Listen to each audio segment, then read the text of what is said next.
Evening, people. Yeah, evening, everybody. What is going on? We are live with 101 on Arsenal, and I just want to welcome everybody to what is. Prince, can you mute Prince until you're set up? Can you please? Yeah, I think we can. I think we can do that for him. So let me try and get that done. Yep, there we go. So guys, just wanted to welcome a few new guys. We just heard Bertrand talking about Prince. Prince, as you know, is very vocal in the forum. And what we wanted to do is just really touch base with our Nigerian brothers and sisters and just get more input from those guys who are overseas. Because we've got, in fact, out of the 4,000 that are on our forum from Nigeria, about 1,800. So nearly, I would say, 40% of our base is from the African nations. So it's really something I wanted to do and touch up on in regards to getting some representation from there. So I welcome my brother Prince on the show. He's just making his way into his home at the moment, so if you bear with him. I also wanted to introduce Christopher King. He's also a member of the 101 forums, and he's also got a new channel that he's just started. So Chris, you want to introduce yourself to everybody and shout out your channel as well? Yeah, thanks a lot. Really appreciate this, Apollo. It's great to be on today. Yeah, my name's Chris. I go by the name of Gunner King. That's where I can be found on Twitter, as well as TikTok, where I generate a lot of content that's Arsenal related as well. We have just launched a new channel as part of the AFTV sport family that is Arsenal dedicated, the Armory TV. So be sure to give that a follow, guys, and check out the content. At the moment, we're doing, or myself, I will be doing a transfer show twice weekly. That's just been reduced from being daily. But then on Wednesday, we do our catch-up show on all things Arsenal, beyond kind of transfers, called Gunslingers. But yes, that's where I can be found. And yeah, as I said, it's a pleasure to be on today. Excellent. So tell us a bit about yourself as an Arsenal fan. How long have you followed the team? What's your thoughts on the current situation so far?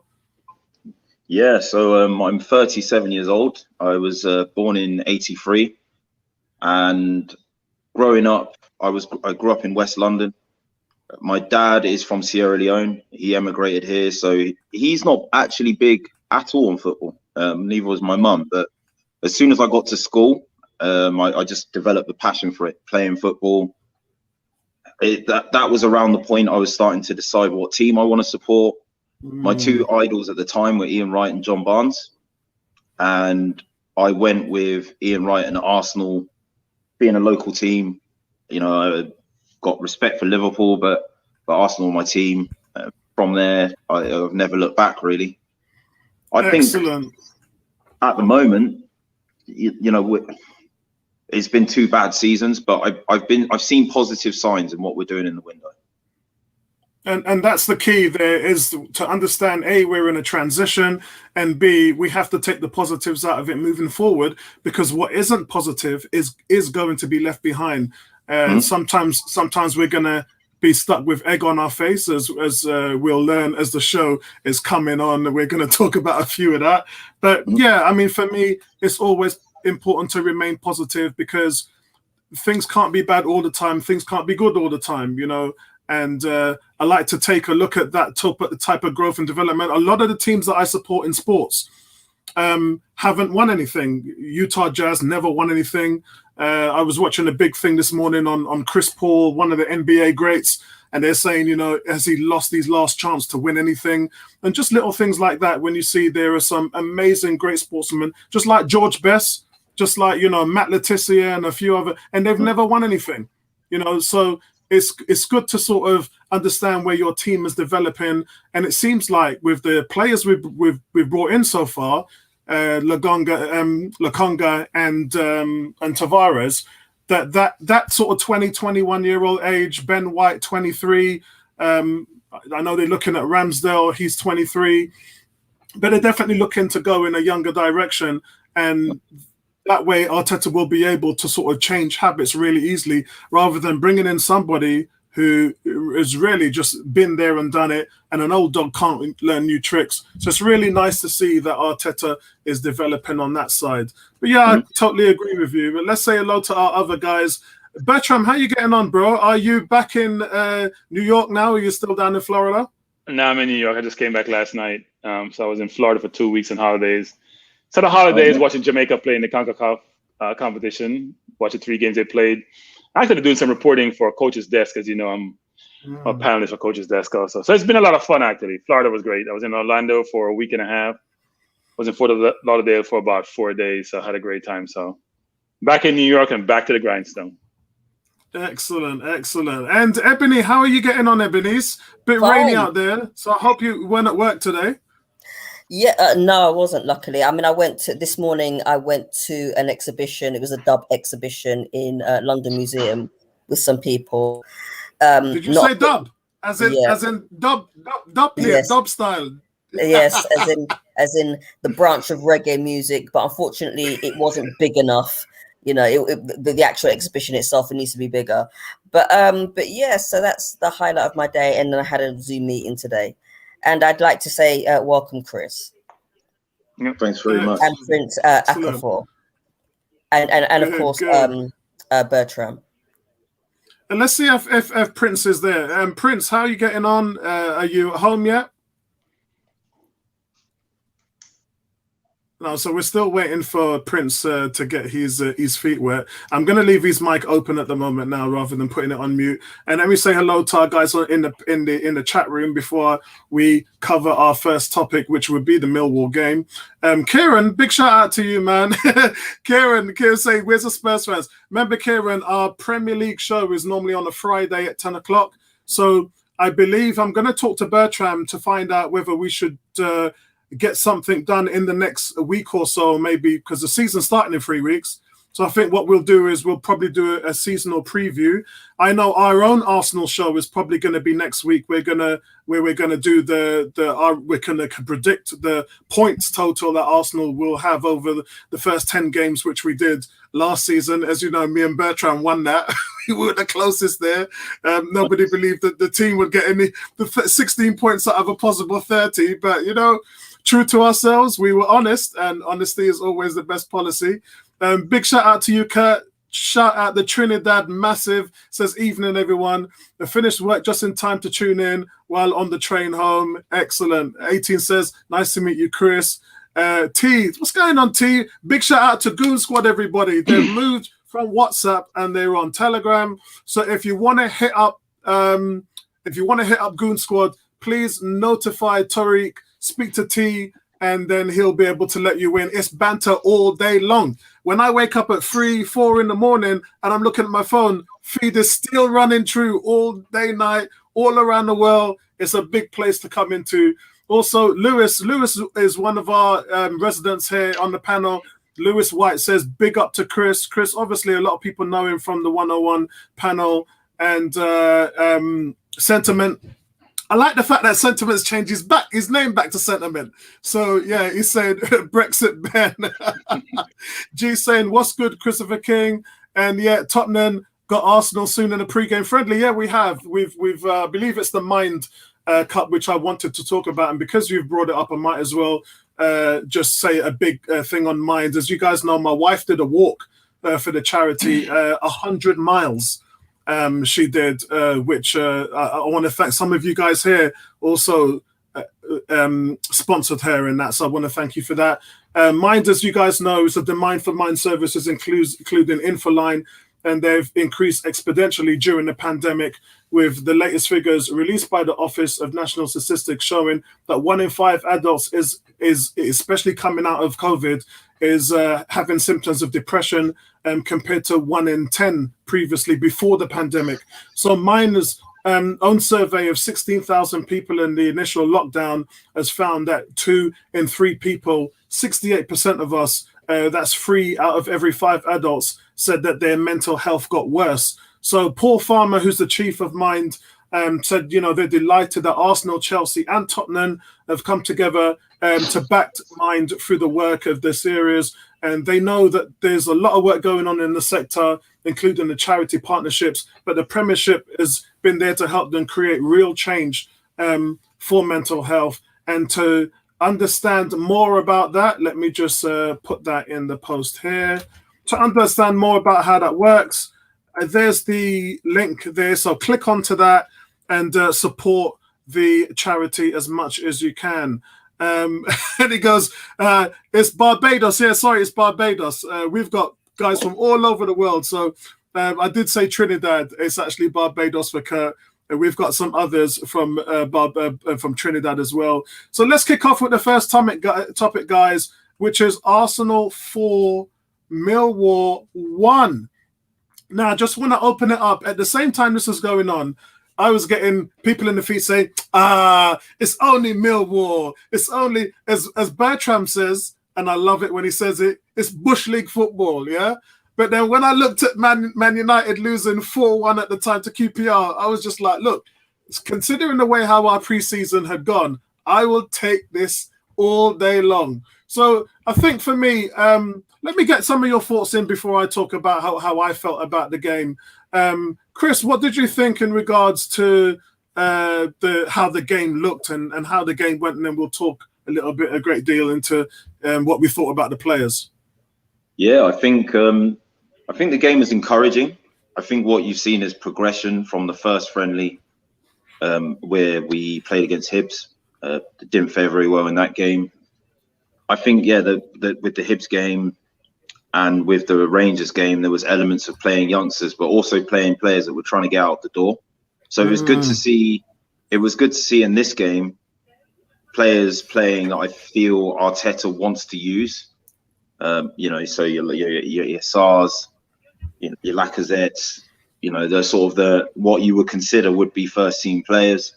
Yeah. It was great to see Lokonga get a run out as well, and I think he looked very sharp for a young player coming into the squad that's probably been touted to be a squad player at best at the moment.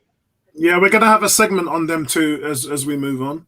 Yeah, so I think, he definitely impressed me. And I think, it was a professional, well-taken result. I think, as you said, it's all well and good saying, well, it's only Millwall. I'm sure Man United were saying the same thing about QPR before they were conceding 3 goals against them in 6 minutes. So encouraging signs. Good, you've got to get minutes into these players so that they develop their fitness. I mean, for me, I never really look at pre-season beyond just that, getting people fit, giving them game time and just seeing what systems and what players fit. But I was impressed with what I saw. Excellent. Bertram, what was your thoughts on the Millwall game? Were you happy with the turnaround of them actually looking like a football team rather than what we saw against Hibernian and Rangers, where we were just all over the place? Getting a lot of feedback from Prince's mic. I didn't watch the game. I only watched highlights.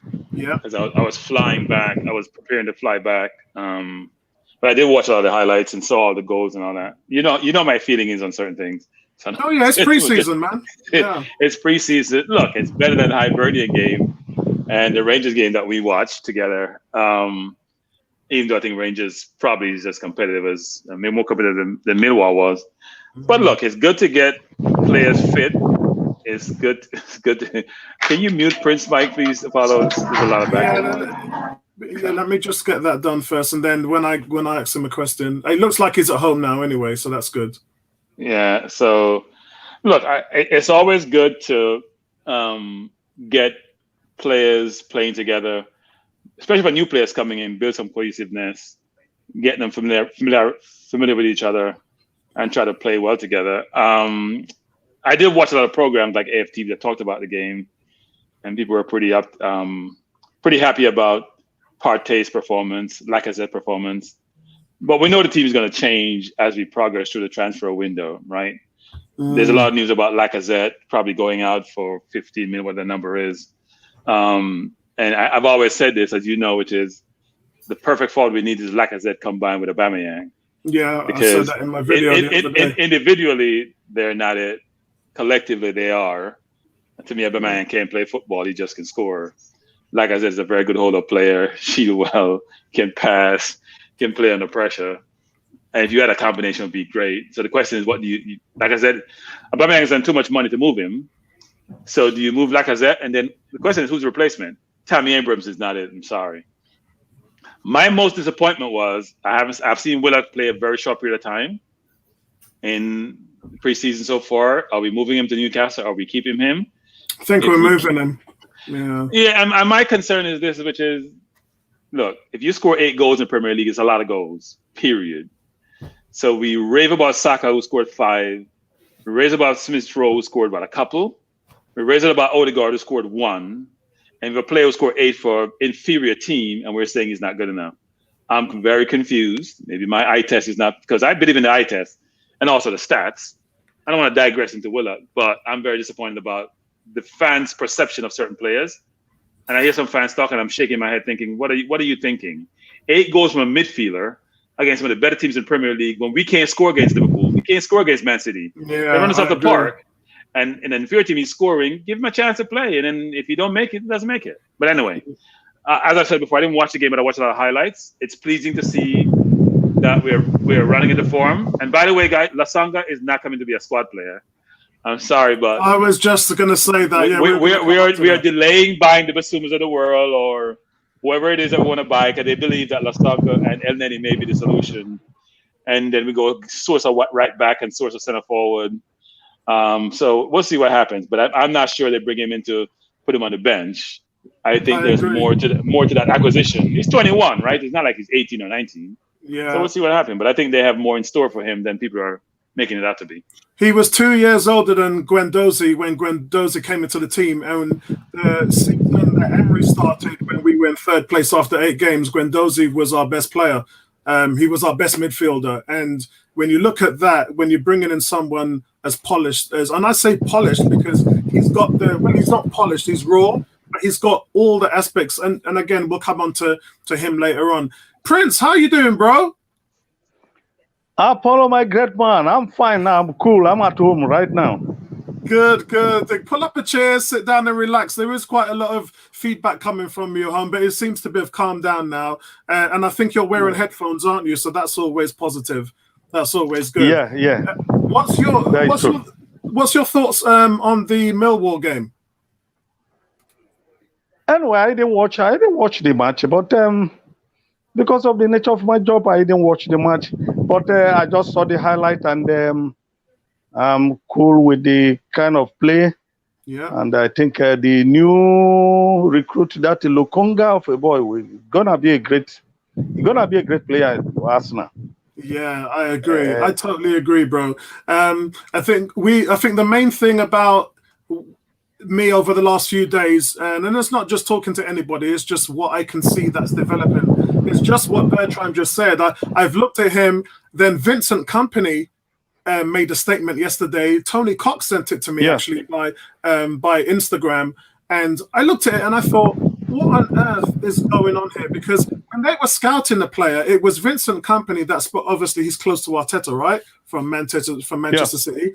So when they were scouting the player, Vincent Kompany said to him, at his stage here, they feel that he's actually better than what Cesc Fabregas was at that age. And when I heard that, I was like, this is what these guys were talking about behind closed doors. And then you see the flurry bringing him in. And as Bertram just said, I don't see them actually sitting this guy on the bench for the season. I think he's going to play. Apollo, let's stop making these comments about better than Fabregas. Did they see Cesc Fabregas play that age? Yeah, that's Vincent Kompany we're talking about. But I'm just saying, Vincent Kompany is off the wall in that comment. Yeah, I know. Starting for us at 16. Yeah, I know. Dominating at 16. I think it's important to remember at this stage where we are. I think it's a lot to put on a young player's shoulders. When I said that he probably will be a squad player, that wasn't to say that he's going to sit on the bench and wait for someone to get injured. No, it's the game at these days is a squad game. So I would expect him to be rotated, for there to be games where he will play, to get full 90-minute games in cup ties, to slowly kind of acclimatize. He's not going to be there waiting for someone to get injured. He's going to be there to keep someone on their toes, be it Partey or another central midfielder that we bring in. so that the moment they fall off or they get injured, he can go in there. But also, you know, if someone needs resting, you know, in 60, 70 minutes, he can come on. And in games where we feel we can win comfortably in the league as well as the cup, he can get a full 90 minutes to develop his game. You know, you've got AFCON that comes up in January. That takes out El Neni and Partey straight away. So, you know, that leaves him there with a clear runway for a whole month to showcase what he can do. Yeah, and I'd expect him to take his chances as he gets more and more game time minutes, acclimatizes to the English game, and grows in confidence as well. It does. So is Ebony still there? Ebony, are you with us or are you busy? I think Ebony is busy at the moment. So I'll just move on and see what our guys are saying first before I give my thoughts on the game. Sentiment says it's more than pre-season. It's the pre-season of the season tempo, passing performance, team chem. Big shout out to William from the US is here. So Apollo is Batman's best friend. Sentiment also says, Stan Kroenke, if you don't want Lammy Lambrahams, you got to dip in your own pocket. Bro, we spent 76 million. We're dipping as far as in our pockets as we can at the moment. I think it's time for the team to offload a few players. I think. So, Apollo, can I answer that? There's a misconception that Stan Kroenke doesn't spend money. The difference between spending money and spending money poorly. There's a big difference. He spends money. They have bought wisely. Now, look at the teams that buy. You know, Leicester buys and sell. Buy low and sell high. We say this all the time. We buy high and sell low. We're selling Laka for 50, we bought him for 50. We gave Ozil for free, bought him for 43. We gave away Sanchez we bought him for 40 something and skipped for 30. That's what we do. We buy high and sell low. So it looks really bad that we don't spend. We spend poorly. Or if we spend, we don't recoup our investment.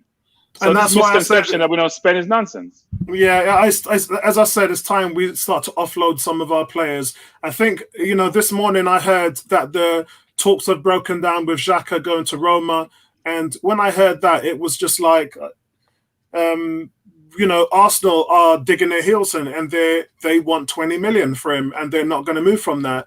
And when you look at what's happened with Anderlecht and you look at what's happened with Lukonga as well, it's like those teams, including Brighton, are not moving from their evaluations. We've bought 3 players now, and with all those players, we've come in on a low ball, we've made multiple offers, and they ain't going anywhere. And the offer that has been agreed is the one that the team has wanted for the players. So we're in a game of cat and mouse, and we're the only team playing that. If Man City or Liverpool or any of those guys are after a player and they ask the team how much that's the reason why their transfers take less than a week. The reason why you see Arsenal transfers drag on is because we come in with a low offer and then it drags on, and then it's knocked back, and then we take another week to evaluate it and go in with a second offer. That one's not backed. It took 2 offers for Lukonga, 3 offers for Ben White. This is just how Arsenal play. And it's not effective. And what it does is at some point in time, you got to look at yourself and say, look, this isn't working. We're not getting away with this low balling because it's not happening. However, it's nice to see that Arsenal have taken a stand with Xhaka because they've literally given players away for free in the new year in January. So a lot of people are upset and frustrated that these things are taking long. And it's just really down to Arsenal. If Arsenal went and said to Brighton, how much you want for Brent White? They said 50 million. Why do you go in with 34 million? You know, it's like what's going on with Aaron Ramsdale now. They have clearly said, we want 30 million. Arsenal coming with 16 million. And again, and I'm hearing the second bid is probably going to go through for 25, 26 million. So again, they're still just lowballing players. Yeah, it's a little unprofessional at this level where teams are getting what they want. If you consider yourself a top team, how you going in there lowballing like that? That's like championship teams. That's like, we can't do the business, so why don't you do us a favor? But if we sell Martinez for 20 mil, how are we going to pay 20-something mil for Ramsdale? It makes no sense. What I will say though, and I think I made my thoughts known previously when I was watching one of your streams about the business, and I think I have done a bit of a U-turn. And I agree that it's not that we don't spend money; it's more the misspending element. I think that affects your behaviour when you're in the market as well. I think having that prior knowledge of having misspent probably is why we're trying to be as well, why we're tentative in our bids, but also why we're trying to kind of get as much as we can out of offers that we're making as possible. I also think that it is more and more common practice than a lot of fans give that credit for. I work in recruitment, and I think a lot of people that work in kind of anything that sort of involves B2B kind of business dealing, it's very commonplace. You're not going to go in there and just be like, a selling entity isn't going to be like, here's the price, I want 50,000 for this house. Yeah. Expecting to get 50,000. They're going to say, I want 70,000, expecting the counter offer to kind of meet in the middle, so to say. And it's vice versa for if you're buying something, so I'm not. Yeah, I think we're doing things the right way, because we're not trying to get our taken for granted in this market. And I think a lot of people are just saying, well, why don't you just sell Xhaka for like 5 million? Just let him take him for whatever you want. We don't want him. But then what happens is that affects like the perception of you in the wider transfer market. Then everyone thinks you're a pushover. That's why they're doing that. Then you go to sell your next player, and you're like, the price is 20 million. And then they say, well, you said that to Roma. And then you ended up selling him for 10 million. We'll give you 5 million. I think that's why Roma are doing what they're doing, because they saw what happened with Ozil and Socrates in January. And they just thought, yeah, you know what, let's go in and let's get a freebie. Clubs are going to try and take advantage of our situation, because they know that we're trying to en masse move a lot of players. They know that we've been affected by COVID. And they know that we are trying to recoup funds for a rebuild of our own, and that's very urgent. They're probably going to play on fans being impatient and sort of lobbying, sort of our owners and those in charge by kind of dragging their heels and waiting for us to kind of build up a furore and stuff. There's all kinds of stuff that's going to go on behind the scenes, and I have to say, I feel more positive in this window, because the fundamental difference is going to the end of the window is usually when we get everything done, and it's rushed and it's haphazard, and there's panic buys in there. But I think that's a lot of teams. Yeah, we've done business early this summer, and we've made backroom changes. And to me, it's like a clear indication that we've learned from previous windows, and we're trying to do things a different way. Look, they're going to get a few things wrong. That not everything that they're going to get is they're going to get right. But so far with Tavares and Lokonga, from what I've seen, it looks like they've got it right with these two young, promising targets. Yeah. I don't know. I don't know what our budget is, which is interesting. I'm not sure anyone know what our budget is, which is a good thing. I have been told something though, Bertram, if you want to hear it. Yeah, but I'm even if you've been told something, I'm not sure everybody know what the number is. No, but I'm curious to hear what you told, but I'm not sure there's a number period per se. I don't think that. I agree with you. I don't think there's a number as well, even with what I've been told. You know yourself, you and Chris both well know that Arsenal have moved to the model that Raul Sanelli had adopted into the team, where we need to be a club if we're going to compete. We need to be a club that is going to have to backload our business. And we started doing that with the Pepe deal, and the Ben White deal is like that now. Lokonga, even though it's 1870 million, that's over 2 years. So we've started to. So what looks like 76 million actually is only about 32 million that we've spent in terms of the numbers that I've been punching. So it means that the same thing that happened when Liverpool built their squad, where Jurgen Klopp after 3 seasons said, we're not going to buy anybody this summer because we owe backlogs to the players that we bought. That's what's going to happen to Arsenal. At some point, they're building a team for now, and this is going to be done on the multiple of years. When I look at the 3 years, 2024, that's when the new Adidas deal and stadium deal kicks in. So it kind of makes a lot of sense with what they're doing, because maybe they won't hit that brick wall that Liverpool did. But what is 76 million actually isn't 76 million. It's only just over 30 million.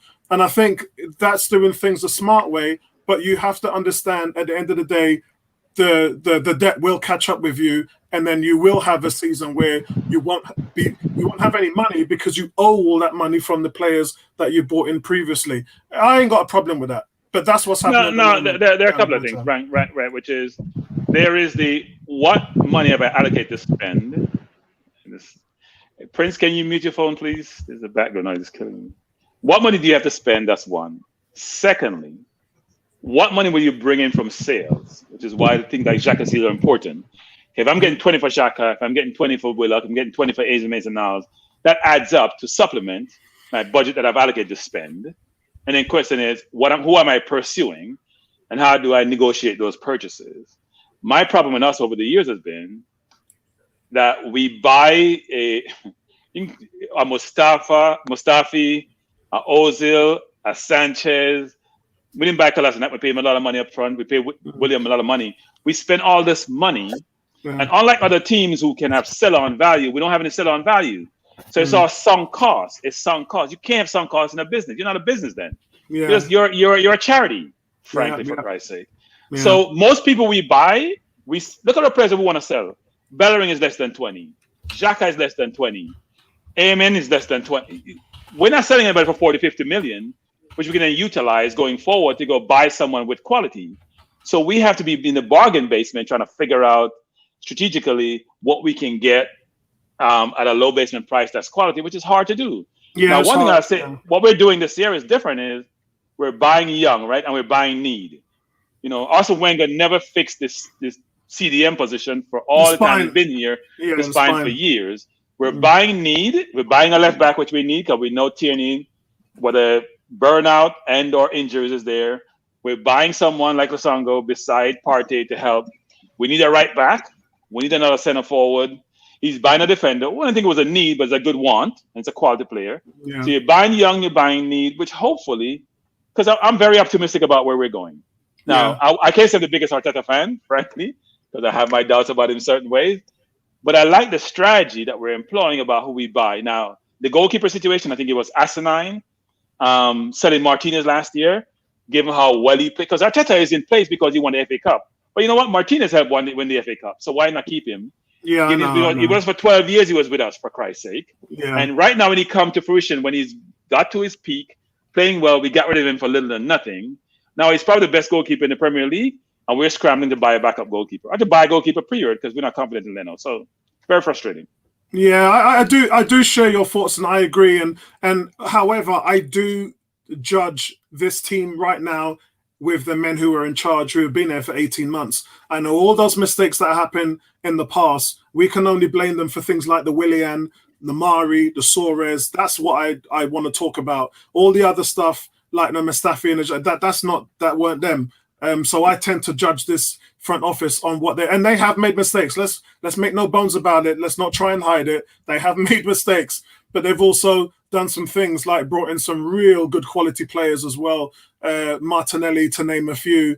The Guendouzi situation was really difficult. It's not going to work out. We've accepted that. But in my opinion, he was actually our best midfielder. When I look at what happened under Emery and what was going on in those games, he was, for 19 years old. I mean, people talk about Saka's 19. What Guendouzi was doing in the team was just astonishing. And game after game after game, he was just easily the best player. The only guy to run over on the sidelines and speak to Unai Emery, speak to Mikel Arteta, and then go back and manage that to the team. Let's get the shape. This is what we're doing. And that was a guy who was 19 years old. Do you see that on the pitch now? Who is actually doing that in this current format? Nobody, not even the captain, is doing that. And it's really disturbing that we couldn't get a player like that to work within the current system. But I digress. Ebony, what did you think of the Millwall game? I'm not going to do the it's only Millwall crap. But at the end of the day, I thought the team played well. I thought they gelled well. I thought the pass and movement was on point. I do like the look of Lukongo. Mm-hmm. I do like that, and I'm liking the look of Lacazette. I'm just hoping that any remaining games that we have in pre-season is the impetus to actually get us to where we need to be, and that's in the top 4, Champions League, winning trophies, etc. Millwall held their own, but we were too much for them. And we were very good. I mean, I must say we were very good. But what I want to see is that type of play in the Premier League. I mean, it's all well and good people hyping up about the fact that we won a game in pre-season, and I don't really take pre-season too seriously. What I look at pre-season for is to see how players play and how they can manage and what they can bring to the team. So, but I mean, all in all, the Millwall result was okay. I just think that with regards to wasting money, I think when you look back at the last 18 months or so, I think we've bought really badly. I think we've sold badly. I think we've gotten rid of badly. I'm not going to go on about Martinez because everybody knows how I feel about it. I just think that the fact that we're now scrambling for a goalkeeper. So basically, if it's true about the Sheffield United goalkeeper, he was busy for a reason. Okay, they were relegated for a reason because he's just not good enough. And I don't know who is good enough out there, but he is not the one. Okay, he possibly reminds me of Renarsson. Maybe that's harsh, but he's way better than Renarsson. He actually had a really good second half of the season. I thought he was poor in the first half of the season, but the second half he was good in the first quarter as well. Yeah. But I mean, who do we get? I mean, is it a case of sweet talking Aston Villa into selling Martinez back? No. Hey, maybe you can help us with that, Ebony. Maybe I can. But I mean, when you think about the players that had gone on loan, which we needed, when you think about Guendouzi, the fact that we could have done with him, we could have done with Torreira, Maitland-Niles. The fact is that we were struggling without them. Yeah. And so now, in this open, with the transfer window, I'm glad that they're addressing certain positions. I'm glad they're addressing the backup left back. I'm glad that hopefully we can address the right back situation. I'm happy for Ben White to come in. I mean, he did a very good job to me anyway, he did a very good job at Brighton. So let's see what he can do in an Arsenal shirt. As for rumors about who we're buying and who we're not buying, me already. I've got 2 sources. That's you, Apollo, and Arsenal.com. Okay, we, every season it's the same old story where we're linked with this player, that player. So I tend not to believe anything until it happens. But if it is true about James Maddison, I don't have a problem with him coming in. But for the goalkeeper situation, that's really important for us. I think my opinion on the goalkeeping situation is they got themselves into a hole they're trying to dig themselves out of, and that's extremely difficult. But when I talked to one of my sources yesterday, he was saying to me, Apollo, the fact of the matter is we're right on the line of the homegrown rule. If we get rid of Niles, if we get rid of Joe Willock, we literally don't have enough homegrown players to put up there. So I can understand why Balogun is in the first team. I can understand why Ramsdale, they're going after him in order to put the numbers up. But last year we were like, it was a difficult thing to integrate them all in. This year now, if we let go 2 or 3 of our young players, including Nketiah as well, we're in trouble. Yeah, we Ramsgate doesn't then become a need. It becomes a want. It becomes, we want to have him because without him, we're going to struggle to fit the squad, regardless of how good he is. I think, and I think he's a better distributor than Leno. I think about on set pieces they're probably the same, and I think shot stopping they're probably the same as well. But he's definitely a better distributor than Leno. Is very poor in terms of his distribution. Well, I mean, we've been saying that for the past 2 years. Yeah, hello, Prince. Apollo. Prince. This goalkeeper issue, I think it's a mistake from Mateta. That is true. Selling Martinez is a very great mistake. That is true. Well, I wouldn't want to be talking about it because I think Leno has really saved us in some matches. We all know about it. And I think it's not Martinez. I think it's not Mikel's fault selling him because Martinez wanted to be the number one. And Yeah. you know, yeah, he wanted to be a number one. And yes, and I think from the technical crew, I don't think they want such a thing to happen. The player dictating what he should be in that club. And we all know that Martinez is a very good keeper. That is true. He has won the Copa America, and he has been one of the standard goalkeeper last season. Yeah. But however, I wouldn't want to be talking about him as much because now he's not our player. He's playing for Villa.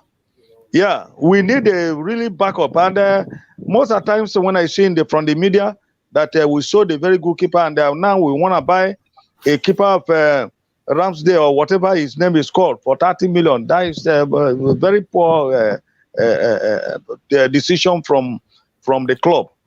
I don't think that goalkeeper. Yeah, I don't think that goalkeeper merits such an amount of money. If 20 million is okay, 30 million, no, I don't accept that. However, I am more concerned about the players that we want to sell. Nobody is talking about them now. Saka deal of this Roma. I don't know how the thing is going, and if eventually maybe Loma Eden, because Loma is doing the hard way for us because they know that they really want that player, but they don't want to get. Arsenal want a 20 million valuation of that Saka, and now. Yeah, they want to push us to the last day of the summer so that they can get him. Yes, the Arsenal way of transfer is becoming very it's laughable. Because right I now, don't think Arsenal is stupid enough to sell Saka. No, you mean you said what? I don't think Arsenal will be. Well, I'm hoping Arsenal wouldn't be stupid enough to sell Saka. But then again, they sold. He need to be sold. He need to be sold. Yes, I love Saka, but he need to be sold. We want to move on from that area. Yes, you need to be sold. Yeah, you need to be sold. If left for me, I love Saka, but left for me, that Saka should be sold. He can't take us anywhere. And that's Bertram's language, man. Wait. Back up. Let me say this. Do you mean Saka or Saka? Guys. I'm only kidding, Bertram. Wait. Let me be clear on this. Everyone, Apollo? Yeah. I'm concerned about the players that are yet to be sold in Arsenal team. Yeah. Those players, without selling them, how do we get new players? I agree, and that's why I said to Bertram. with us. About Xhaka. Okay, great. Yeah. Well, so in this situation, and we need a right back. Ballerin is still there. Yeah, I mean, we're hearing William is still. Yeah, we're hearing William might be staying because there's nobody coming in for him. So that's a very because the wages is too much. Yeah. I think and when I saw his picture, when I saw his pictures doing that preseason this thing, getting a pot belly, there's not. Excellent. It's shocking. It's shocking. I want to say something on this program which is clear, actually, which is I have said this 100 times. I know everyone in this forum and every Arsenal fan love and rave about Saka. So let me put it out there, which is 5 goals in a season is not enough. Sorry. You can rave about a player all you want. Willock scored 8 goals. Are we raving about Willock? No, I'm serious. Think about it. No, I mean, 5 goals and you're playing forward. I'm missing something. No. I mean, dude, if you had seen on my channels, like, you know, I've defended Willock to the hill. I think he should stay. You know, I think he should be one of the players that we should be keeping and integrating into our first team squad this season. Yeah, I definitely think he did enough on loan to deserve that. You And know, guys, and listen, I would sooner get rid of El Neni and every other midfielder except Partey in central midfield. Only keep Willock, and then you know you've got Lokonga there, who we just brought in, and bring in probably one more kind of central midfielder, and just have that as kind of like my 4, maybe one more for the AFCON Nations thing. But if you get rid of El Neni, you get rid of that problem, right? I just think that my issue isn't with Saka. I think there is more than enough players that we can cash in on for modest fees that would add up before we go back down the route of selling our best players. I think when Leicester sell their best players, it's not a problem because they've earned that reprieve from their fans. You know, like when they won the league and sold, you know, Kante and Mahrez. Next season it was Maguire, Drinkwater. Yeah. Then it was Chilwell. Because they've been consistently performing, none of their fans bat an eyelid. I don't think we have the luxury of being in that position. Like Saka, I get what you're saying in terms of his outputs. You need to see more than what we saw last season. One, I think Arteta ran him into the ground. I think because he became so dependable on galvanizing the other players around him, he was played way more than he should have been for a player his age. And I think mentally and physically, that's where you saw the drop off. And I think with this rest going into a new season, but going into a season not being, I mean, you got made to play 32 games last season. I mean, this says where Arsenal Football Club are. We are relying on a 19-year-old playing 32 games just to get us 8th place. And that's not on Saka. You know, like, I think his development I treat as Willock's in the same way. You know, like these are young players. They should be improving. They shouldn't be making anywhere near that number of appearances. Like, they should be gradually progressing and getting better. And then becoming, you know, sort of 24, 25, that sort of age, then becoming like those integral 38 game a season players. Yeah, and let me give my thoughts. Sorry, Bertrand, go on, and then I'll give my thoughts. The point I want to make is that I look at outcome. I look at development and outcome, right? And Saka is developing. And you're right in terms of saying, which is, if you play 32 games in the Premier League, in a supposedly top team is trying to aspire for top 4, you can't have a return of 5 goals. You just can't. And that's the problem. So Arsenal fans are all enamored with the player and his capability, and we love it. And we love his development. But we can't afford that output because we only scored just over 50 goals this last season. That's why we finished 8th. We're the 3rd best defensive record. We only scored just over 50 goals. That differential, that beta is not enough to get us to where we're trying to get to. So you have to then, as you're saying rightly, which is bring the player along. Maybe he played 20 games versus 32 games, and he's not burnt out, and he's being gradually built up to get to that crescendo, which is 24, 25. When you're at your peak, that really get exhibited. But right now, he's not there. But as you said, we had to overplay him because we didn't have enough competence in others who are part of the team to have the output we're looking for. But look, I love Saka. People think I don't love Saka. I love Saka, but I don't love his output.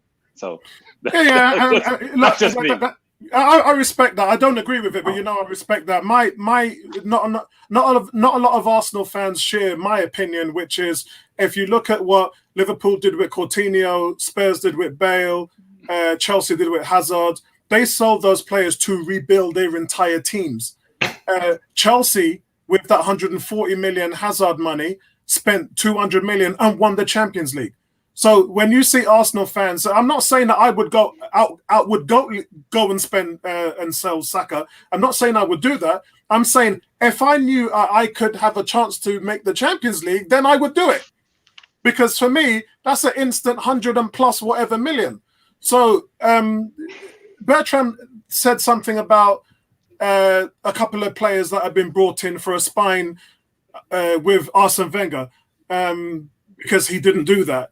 Wenger, Emery, none of those players brought in a spine. Arteta, and this is something Kevin Campbell also agrees with, Arteta, since he's come in, as the only manager in Arsenal for the last 15 years, he spent 130 million on Thomas Partey, Gabriel, and Ben White. That's a spine. That is your 2 rock-solid centre-backs that is a ball winner and a monster in the midfield. And he's but follow. And now what he's doing is he's trying to build a team around it. Yeah, I'll just say one thing about Wenger, which is Wenger wasn't giving all that money to spend. Wenger was really with scraps. I mean, think about it. Wenger was in the last day of the window buying 4 players, 2 were like useless because he was giving. I'm shocked that Arteta, Emery are giving all this money to spend, and Wenger, who built the club, frankly, or a key part of that, was never given significant money to spend. Uh-oh. Oh, what's that? I have no idea. What was that? Oh, right, okay, okay. Yeah, look, and again, I think this goes deeper because the person who was spending the money was Sev Mislintat, and here the person who's spending the money is Edu, and all the players around in terms of Vinay. Babe, you give me no warning, right? You don't say Bertram. You say I'm coming over. You didn't say when. Hold on, let me put Bertram on mute. So, guys, let me give my thoughts about the game. My thoughts was the build-up on the right side of the play looked really, really good. But on the left side, I'm concerned. I'm worried. There's hardly any signs of creativity on the left. And I think that maybe we need to move Pepe or Saka over there to negate this. There's too much going on the right side looks so nice. The right side, the way that they switch, the way that they flip on the overlap, the way that Callum Chambers comes in to support Pepe and Pepe moves into the middle. Pepe is now so dangerous in the middle, in the penalty area, because he's got all of that build-up. There's a few things happening here in terms of on the right-hand side.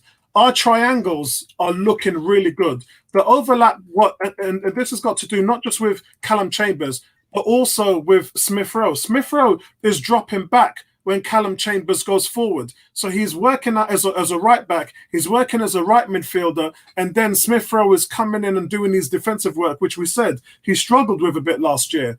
And I think what's happening is this is allowing Pepe to move infield and have a lot more freedom in the middle of the park and be an extra striker. That's why he's scoring so many goals. The goals he scored against Millwall was right bang on the penalty spot. Curled it on the left side of the goalkeeper. Brilliant finish. But these are just some of the things that we're starting to see. Pepe is shining in pre-season. Pepe shined in the latter part of last season. And why did he shine? He shined because Callum Chambers was moving up and supporting him, and Smith Rowe was interchanging, interlinking with both of those players, and the right side's looking dynamic. Nothing is happening on the left. And unless you move Saka to the left, or the way Pepe is playing right now, I wouldn't even put Pepe on the left. But if you don't put Saka or Martinelli or something happening on the left, then you're going to really struggle. Because looking at the film, opposing teams will backload our right hand side. They will stifle us. It's so easy to defend if we open the season like that. A couple of the things we're looking sharper. Our shape looks fantastic. And the pressing, I mentioned to Bertram in the Rangers game that I'm starting to see the team press with authority now. And against Millwall, it was another display of what the pressing has been in this system that they're playing. So overall, I was kind of happy with some of the incremental improvements moving on. And look, the way Thomas Partey has been in preseason as well, he's going to have a crack. Him and Pepe are going to have a cracking season. Aubameyang is worrying me right now. And somebody mentioned, there's a question here. Let me just go to the panel because I've left you guys, in the chat room, I've left you guys quiet for a while. Sentiment says, Stan Kroenke in Bertram. Would you take on an injury-prone Danny Ings over a young Tammy Abraham? This is Rob. Rob is saying, because let me answer the question. Can I answer first before you go move to the next question, which is, go on. It's a great question, Sentiment. Danning's a very, very good player. Tammy is not the finished article. I just don't want any more Chelsea rejects. Sorry. I'm tired of Chelsea rejects. I just don't want to go any more Chelsea rejects. I'm going to give me Kante. I'll take Kante. I was going to go one further on the Chelsea thing. They're our rivals, right? It's well known and well documented that they want to sign. Hold on, Prince. Hold on, Prince. Sorry, Prince. Okay. Yeah, I was just gonna, hold sorry. on. I was just Go on, going to Chris. say, yeah, it's Yeah, go on. yeah, no, I was going to say that it's well known that Chelsea want to sign Haaland. Why are we going to make it easier for them? Like, there's a world full of strikers. We need to take the one from our rival that could potentially mean they sign one of the best strikers in the world. Yeah. That for me doesn't like that's literally cutting off your nose to spite your face, however that saying goes. You know, I never get that right. But yeah, that for me just doesn't make football sense. Like, yeah, Chris, here's my point, Chris, which is you're getting rid of somebody because he's not good enough for your team. So why is he good enough for my team? Yeah, I know. I agree. That's what I said in the podcast. Let me go to Prince. Prince, you had something to chime in? Concerning Aubameyang, I think, I'm just seeing something in him. Anytime we give a player a fat pay, it become a problem to us. Yeah. I think, yes, because I have seen it. Ozil did the same thing. Now it's Aubameyang. And the Arsenal fan base is horrible right now, I tell you the truth. They are horrible people right now. Yeah, Why? I mean, because he definitely has to have a big season, and I think the concern is that we were hoping that he would come straight out of the blocks with a new mindset. He had a lot of stuff going on last year, and we all know about that, and we don't want to delve into that. But this season is supposed to be about improving and challenging and putting everything on the table, and he hasn't started off well in preseason. It's really concerning. Everything about Aubameyang since he signed this contract is just fake. His hold of play is 0%. And can we give these young players a chance to perform and see what they can do? This Balogu, even this time Abraham they are talking about, I think I was even thinking that I wouldn't want Arsenal to sign him. But right now, as it is, we need that young player. He has the age by his side. Yes, that Tammy Abraham. If we cannot get any other players outside that, even though we normally buy the Chelsea reject, but I think this one is a young player more than any other person. If unless Laka is sold, but if Laka is sold, I will be disappointed. I'm telling you the truth, because I even prefer that Aubameyang is being sold this summer. It's not impressing me at all. From the two preseason he has just played, it's just the continuation from the last season, what he has done. Martinelli, Balogu, Tammy Abraham, these young players, I think let's have trust in these young players. Let's see what they can do before any other thing. I don't think, yes, I don't think Aubameyang will click this season again, except if by God's grace. But from the way he's playing right now, he does the same thing he does last season. He does the same thing. There's nothing changes at all. I don't know where that miracle will come.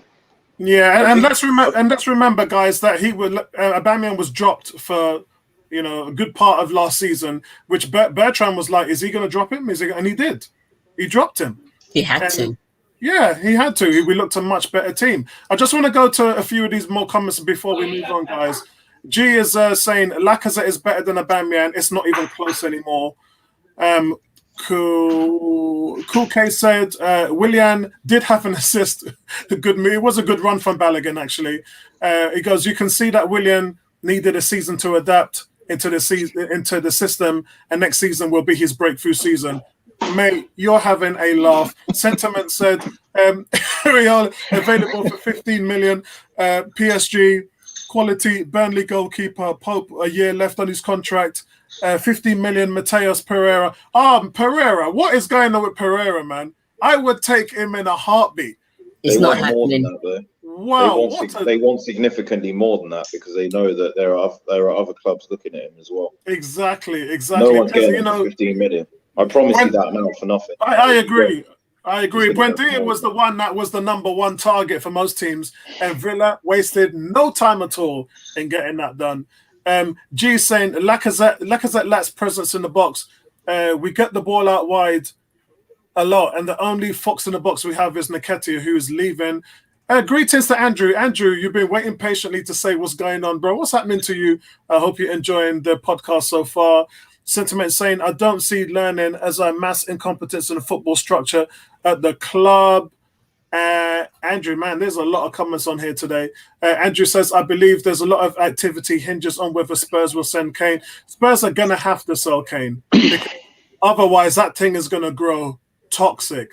But then also Son is staying as well, isn't he?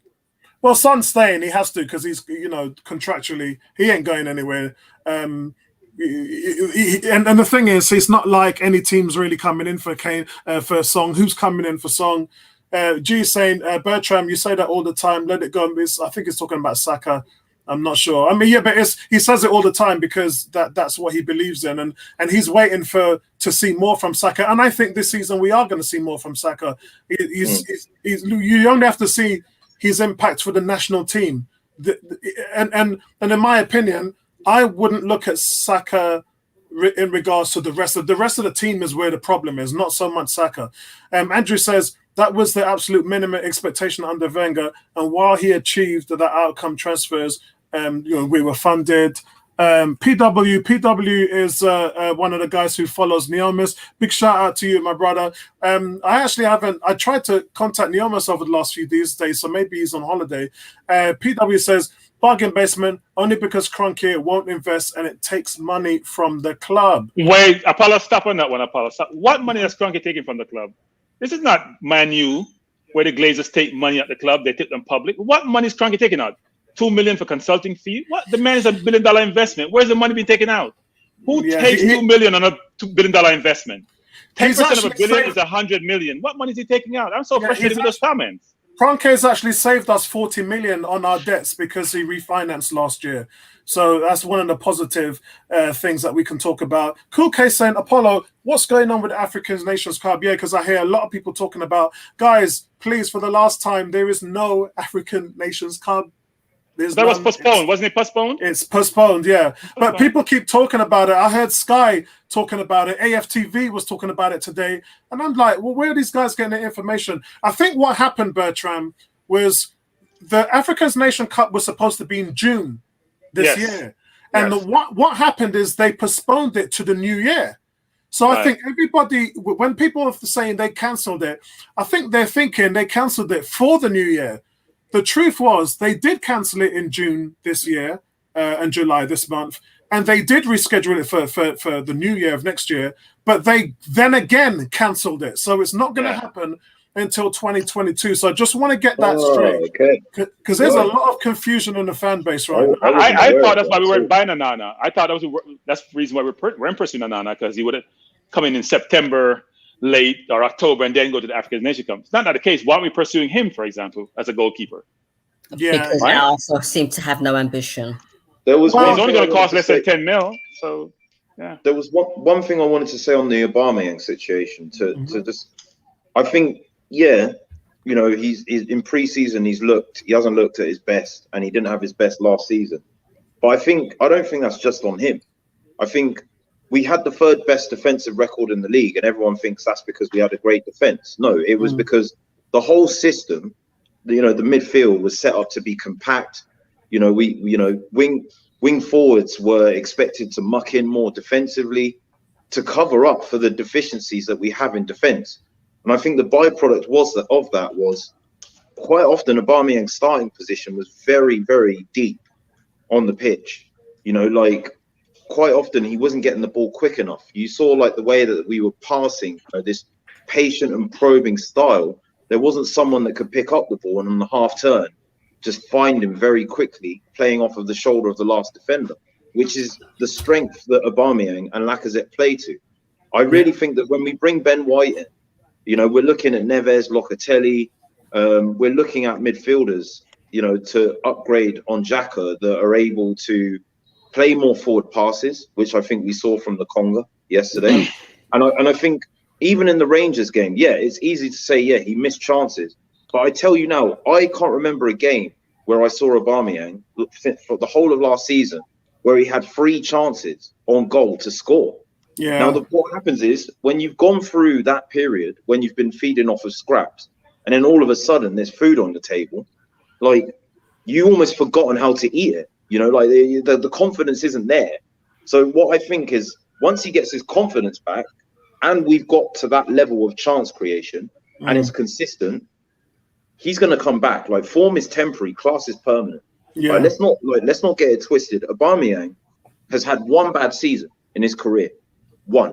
Yeah. Like, I mean, you look at every other season and he's delivered. He's carried us like in some seasons. He's put Arsenal Football Club on his back in previous seasons. Yeah. And I'm not trying to be nostalgic in that.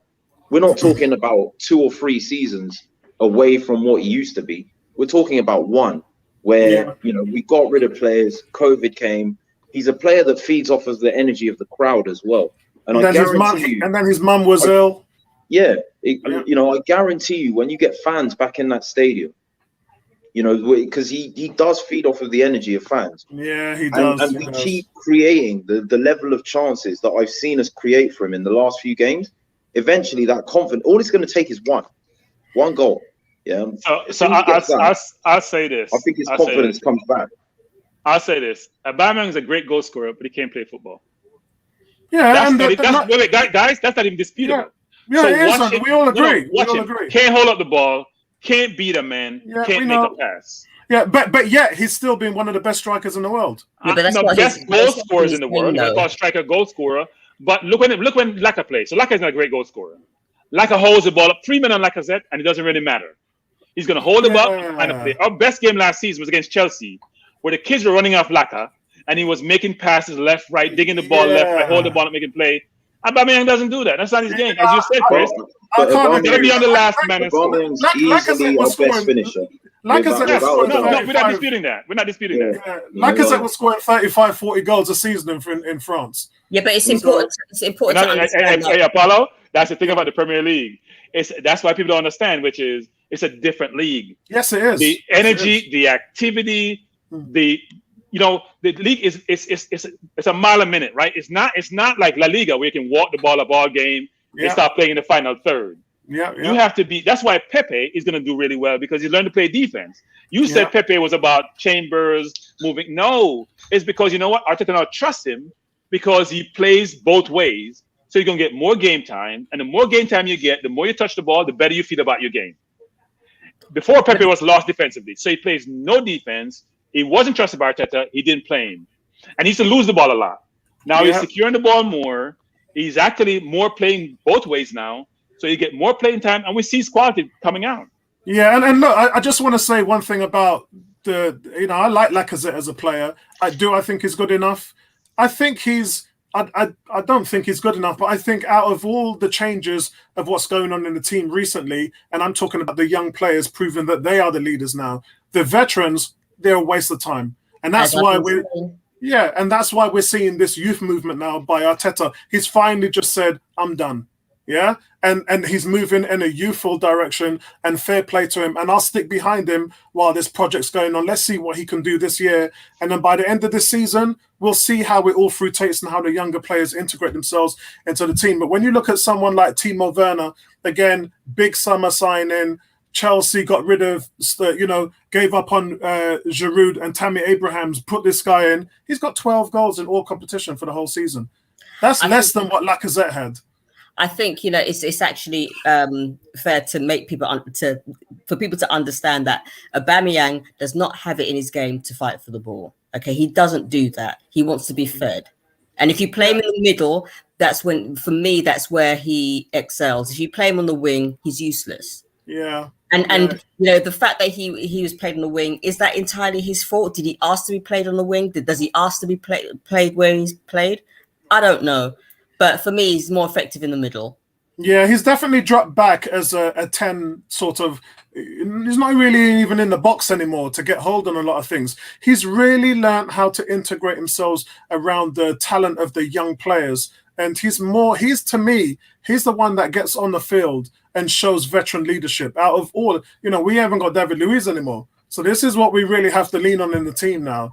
And for that reason, if he does stay, I wouldn't argue about it. I really wouldn't. Guys, Ben White, let me go around and get your thoughts on the Ben White situation. So Ben White's had his medical this weekend. I know African Guna sent me a message about Sky sending a message. I think Sky's got it a little bit. I think Sky's got the information a bit twisted. He's having a photo shoot midweek, and then they said that it was a medical. I think it's the other way around, because my sources at the London Colony are really ever wrong in those respects. So either way. As I said a couple of weeks ago, before the Euros ended, actually, I said the deal was done, and it's exactly that. And as I said, my sources are very, very spot on when it comes to things like that. And he is going to be an Arsenal player. And I just want to get your thoughts of what is happening in terms of his interjection into the team. We talked about that spine. Chris, let me start with you. Fan of Ben White? You think he'll do well here? I think he'll do well, and I think it ties into what I was saying about Aubameyang as well. I think he's a solid defender. He can improve in an aerial sense, but with the ball on the ground, he can progress the ball with precision at passing. So when we're looking to switch and counter very quickly, if Aubameyang stays high up, he's a defender that is very capable of finding him with his passes. If Aubameyang is not in space, he is quite capable of carrying the ball out into midfield, committing midfielders, making space for the other midfielders, whilst the opposition ones commit to trying to win the ball off him. He can take them on as well. These seem to be his strengths, and I think he'll fit in very well, but he'll take some time to settle. One thing that concerns me is with the age and the He's 23. relative. Yeah, but I mean, like 20. If you think, a lot of people have said that him and Gabriel would be a good partnership, and I agree. I think on paper that looks like our best partnership. Yeah, I think it would be Holding and White. Gabriel will have to play himself into the team. I think he'll definitely have to do that. I think he's got relatively little Premier League experience, one season, but from what I've seen of him at Brighton and at Leeds previously in the Championship, he's a defender that's very comfortable on the ball. Very timely in the tackle, but very committed to making a tackle, and also it's intercepting the ball. So I see him very much as that sort of defender, but one that can also kind of play with the ball, a kind of replacement for David Luiz and his importance in the team, exactly, in doing these things. But a much younger profile. Was you aware, Chris, that he started 8 games as defensive midfielder? Yeah, he's played some as a right back as well. Yeah. So he offers some tactical fluidity as well. I think if we wanted to play a back three, for example, with him as an auxiliary third centre back on the right hand side, if you've got a full back bombing forward, he's the sort of guy that can then move over one.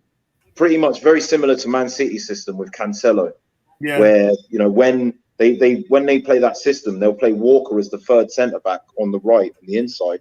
So that when Cancelo goes forward, either on the wing or darts diagonally into midfield, Walker shifts across one and becomes that kind of sit-in right back. So when the system changes fluidly from a 3 at the back without the ball, 3 at the back without the ball to a 4 at the back with the ball, he can be that kind of conduit between being the centre back and the right back to allow the wing back to go forward. So there's a lot of ways you could utilize what he brings to the table. I'm very excited and interested to see. I expect Arteta to deploy him in a few different ways, and I think midfield could be another one as well. Excellent. David says Tammy Abraham is rubbish. He doesn't like him at all. And Andrew says you have to be prepared to put at least one individual in the team that insists they remain in an opponent's half. David also says in terms of Ben White, he's Brighton's 3rd best cornerback. I'm not sure. Statistically, I've made some videos while the Euros were going on. Statistically, he's actually England's best defender, even in terms of Harry Maguire. I think Harry Maguire matches up really well with him, but statistically, Ben White in terms of the Premier League is, in terms of duels, tackles, aerials, duels, passes intercepted, and also dribbles as well. The ability to play the ball into past the midfield into attack.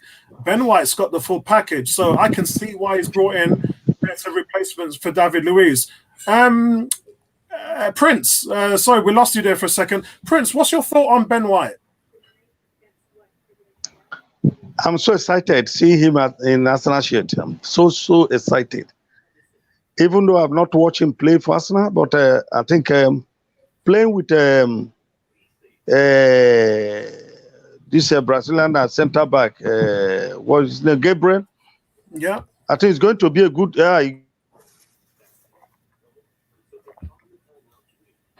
Yeah.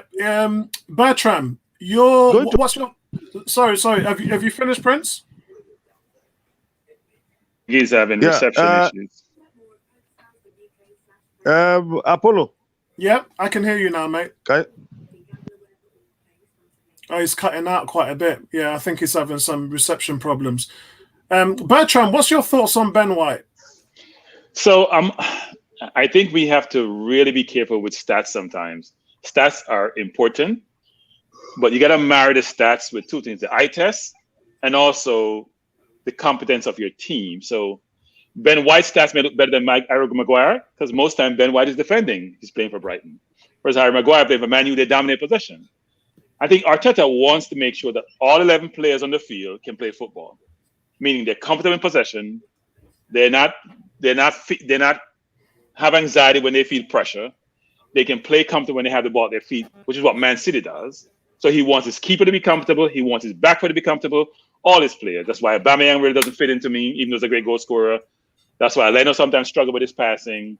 That's why Holding, who can pass really well, and even Gabriel is not a very good passer. That's why I'm not sure Gabriel is going to be that. I mean, everyone thinks it's going to be Gabriel, but Gabriel is athletic, he's physical, he's rash sometimes in his judgment in terms of when he tackles or not tackle. He's prone to mistake, not like David Luiz, but he's prone to mistake. But his passing is not that great.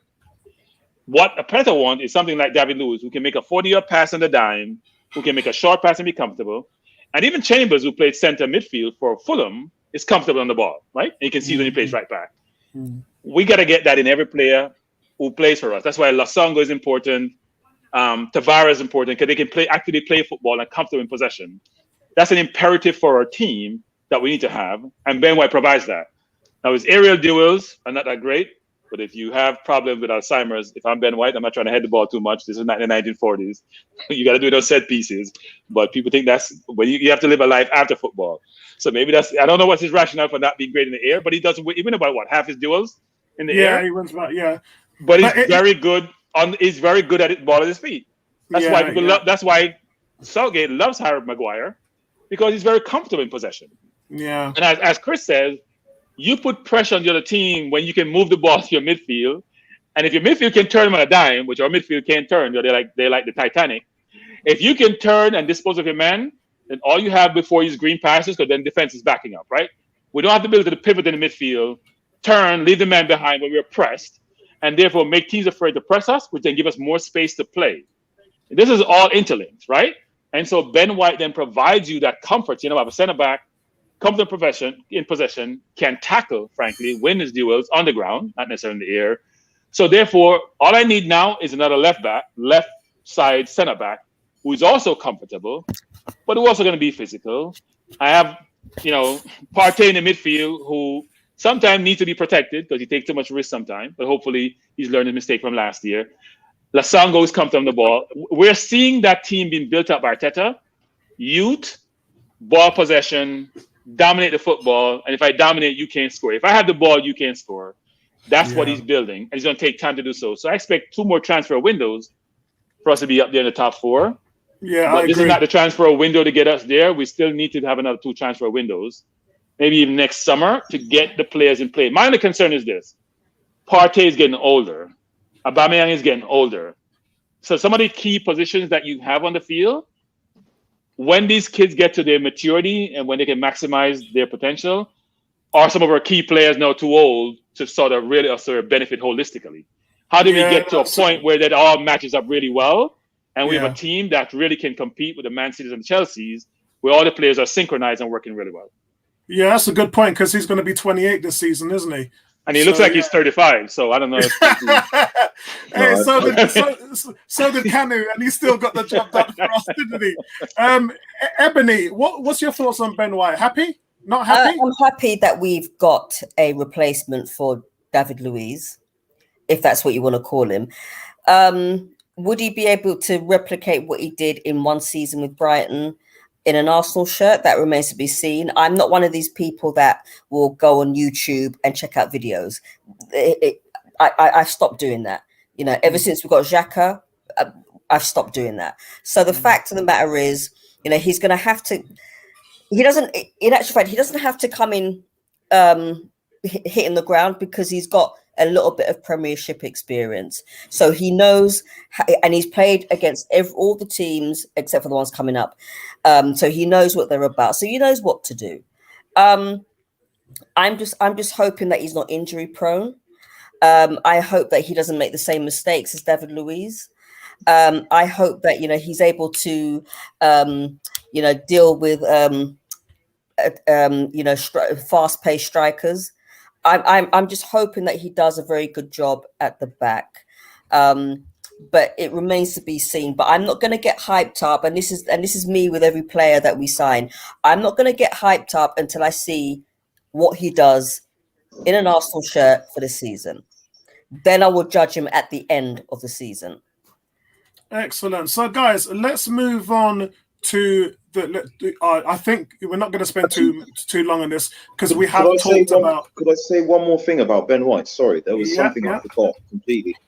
This is interesting, right? I think we need Premier League proven players. I think Ebony's touched on an excellent point there.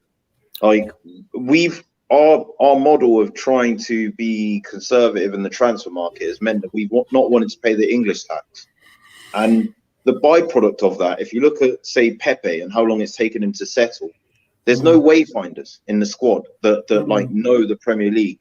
They've had to learn about the Premier League themselves because they themselves have come from outside the Premier League. Ben White is the first transfer of an English player from an English club that is either 27 years or younger since we bought Danny Welbeck. And when you're looking at trying to impose your style and trying to kind of have like an ethos, not just of the Arsenal DNA, but the way in which the English game is played, like the cultural nuances of the English game.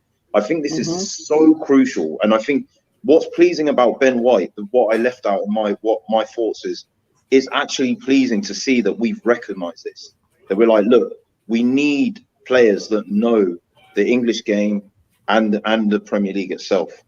Yeah, I totally agree with that. I think that's something that we can see. There's some comments on here. Andrew saying Prince is saving on the light bill. Prince, what's the time in Nigeria at the moment? Well, Prince, what's the light bills? That's crazy. He's a guys. You know that because of the nature of my job, you know, yes, the nature of my job, I have inside my armory teams here. I don't need to on enough light here to be exposed to. That's excellent. I have you as a gunner. When you come to my room, you see a lot of armories. I'm inside the armory. I don't need to on my light as much. So it shouldn't be. Then I can show you. Let you want to see it. If you want to see it, I can show you. No, we're good. If you want to see it, I can show you. Prince, I say Jamaica. Prince, I'm a gunman. So, guys, if you're on our forum, you'll know Prince. He's on the forums all the time. Such a fantastic guy. Pure jokes, a lot of banter. He's on quite a few of the Facebook pages. So, big shout out to Prince. Andrew says Wenger added creativity to the famous back four. You can see of Arsenal, which transformed into title contenders. What's that, Prince? Showing you his face. Oh, right. Yeah, of course, bro. Of course. So, guys, let's move on and talk about the two, Tavares and Lokonga. A couple of you guys have already made some comments on there. Before you do, let me give you my overall thoughts. Lokonga, as I said with Bertram, is starting to creep into me that he's going to be a lot more than what we think he's going to be. I thought he was quite impressive in terms of his ball forward movement and where the ball went as well. It's not just about playing forward passes, it's where the ball goes, how quickly the ball goes, and how accurate the ball goes. And I have been used to seeing Granit Xhaka, Dani Ceballos giving the ball away constantly, playing the ball forward too slow, the build-up play just being at a snail speed. This guy gets the ball and he doesn't keep it for very long. It's great because, I talked about Jack Wilshere holding on to the ball, inviting tackles. That's why he had all the ankle and knee problems, because the amount of times he got brought down to the ground. This guy is so quick with his thought pattern. Guys can't even get anywhere near him. Like El Nene, he runs into space, a little bit like Ozil in the midfield. He runs into space, which means he's always there to receive a pass. And I think most importantly for me is we actually have somebody who can deal with pressure. 3 or 4 times yesterday, I saw Millwall players pressing him, and he was able to keep hold of the ball, shoulder them, use his body, beat the tackle, and then move the ball up forward. Normally what happens when our midfield's getting rushed, it's deer in the headlights. They panic, they lose possession, and then it's all over. As before you know it, we're on the back foot and on the counter attack. And I just like this guy's raw, but I just like his mechanics. I like what I see, and I just want to get some thoughts from you guys about what you think of him. And also Tavares, I think, while defense is his primary responsibility, his play style is very much like Mendy from Monaco, in my opinion. I think that I don't think there's anybody in that reign that's faster than him on the team as far as fullbacks goes. His pace is just frightening, and I think it's going to cause problems for a lot of teams. When we think about how Bellerin has dropped off as a wing back because of his injury, and he never got back to that type of level that he achieved with his speed. This guy has got the full package. And in today's football, fullbacks need to be able to attack. They need to be able to become more and more important in the game. And it's likely that some of the most converted fullbacks that we see now were actually wingers.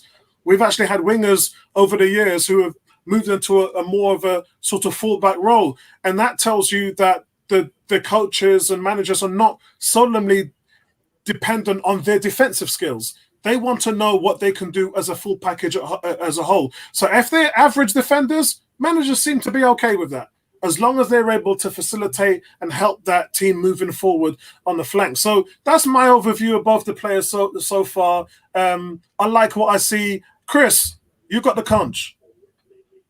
Yeah, I think... well, to go with Tavares first, I definitely agree. I think he's definitely more of an attacking fullback. You can see that he's probably developed his game as a winger and been moved deeper. I've been looking at some videos of a lot of his heat maps and work that he's done at Benfica. And yeah, like a lot of it does come in the final third. I think what you saw against Rangers with his goal was how well taken it was with his weak foot as well, where he did cut inside. Was confident enough to test his right foot, pass the test that day. But it was also he took the man on. And I think, what you saw with the Millwall game again is like that sort of involvement, that desire and that will to kind of help out going forward. He's got a good engine on him as well. And I think the fact that he can use his weak foot comfortably, because there are a number of good crosses and goals that I've seen from his time at Benfica, where he has used his right foot to confuse defenders, where he's cut inside on his right and crossed. I think I'm very excited by him. I think he could definitely cover if needed in the right back position as well, given the nature of him being 2-footed. And I think bringing him in at his age, where he's got room to develop, but Tierney's established and he's happy to wait and be patient and try and establish himself in the team.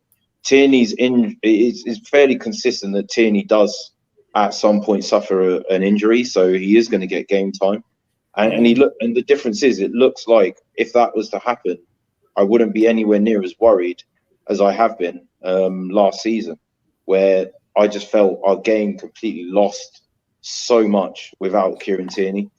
With Lokonga, I think the main things with him is, one, as you mentioned, his ability and his desire to want to pass the ball forward, to kind of see a backwards pass as a step backwards, to be able to play out of the press, either through threading the eye through a needle, or being able to beat a man out of the press to then give himself space and time to pick out the right pass. This is what encourages me about him, but also his athleticism. He's a strong lad, and I think also he's very quick. And when I look at quickness, I look at acceleration, and then I look at your top speed, and I think he's got both. That ability to kind of burst and quickly accelerate if he's got to carry the ball into 5 yards of space to make a pass, or if he's kind of running over longer distances, he can reach very high top speeds. And so he's 6'1" as well. He's just under 6'1". Yeah, exactly. So I think what he brings is an upgrade on mobility and presence on what Xhaka would bring. I think he's a lot more two-footed himself as well, where he is more. He scored the goal. He scored the goal on his right, didn't he? Yeah. Against Rangers. That's it. No, I was talking about Lokonga as well, though. So I definitely think. I think what I like about Lokonga is that kind of look of an all-round package. I think someone that is comfortable and adept, helping out his defense and helping out his attack, and a competent partner for Partey. I think they look good together. Yeah. I maintain. When he came in, I knew it would be as a squad player, but not to make up the numbers. This guy is going to get game time. I think so. The moment someone slips off, he's taking their place, and they're not getting it back until 100%. So yeah, I'm positive with this signing. 100%. And the most important thing with what Chris just said there, and I talk about this every week, I say that these players, the abundance of these players, are not Arteta's players. William Saliba is not an Arteta player. He didn't buy him. What Arteta wants is players who can fit his philosophies and his system. And as time goes by, don't be shocked to see if something happens drastically, like Tierney getting sold. I'm not saying it's going to happen. I'm just saying don't be shocked by it, because his injury record is not good. And we all saw something somebody's mentioned, 18 mentioned, Tierney needs to watch his back. Remember what Bellerin did to Debussy? Yeah, if you're a man that's not going to be playing in every single game, and you don't have that type of fitness level, and another man does, and he's showing things as well, then you're probably you're going to struggle to keep your position. Now, like I said, I'm not saying it's going to happen. I'm just saying the same thing 18 is saying: watch your back. Before I go to Bertram, I just want to say a couple of things on the other guys here. Andrew's saying we cannot forget how it was the main story of Arsenal, that knocking the ball around through into the opponents. Yeah, look, me and Bertram will talk about our poor possession for over a couple of seasons now. And I've always said to you guys, in the last year, we've had the worst midfield I've ever seen at Arsenal. I don't remember a midfield being this bad as long as I live. And people laud, some fans like Ceballos, they love Xhaka, but what it's done for us is it's made us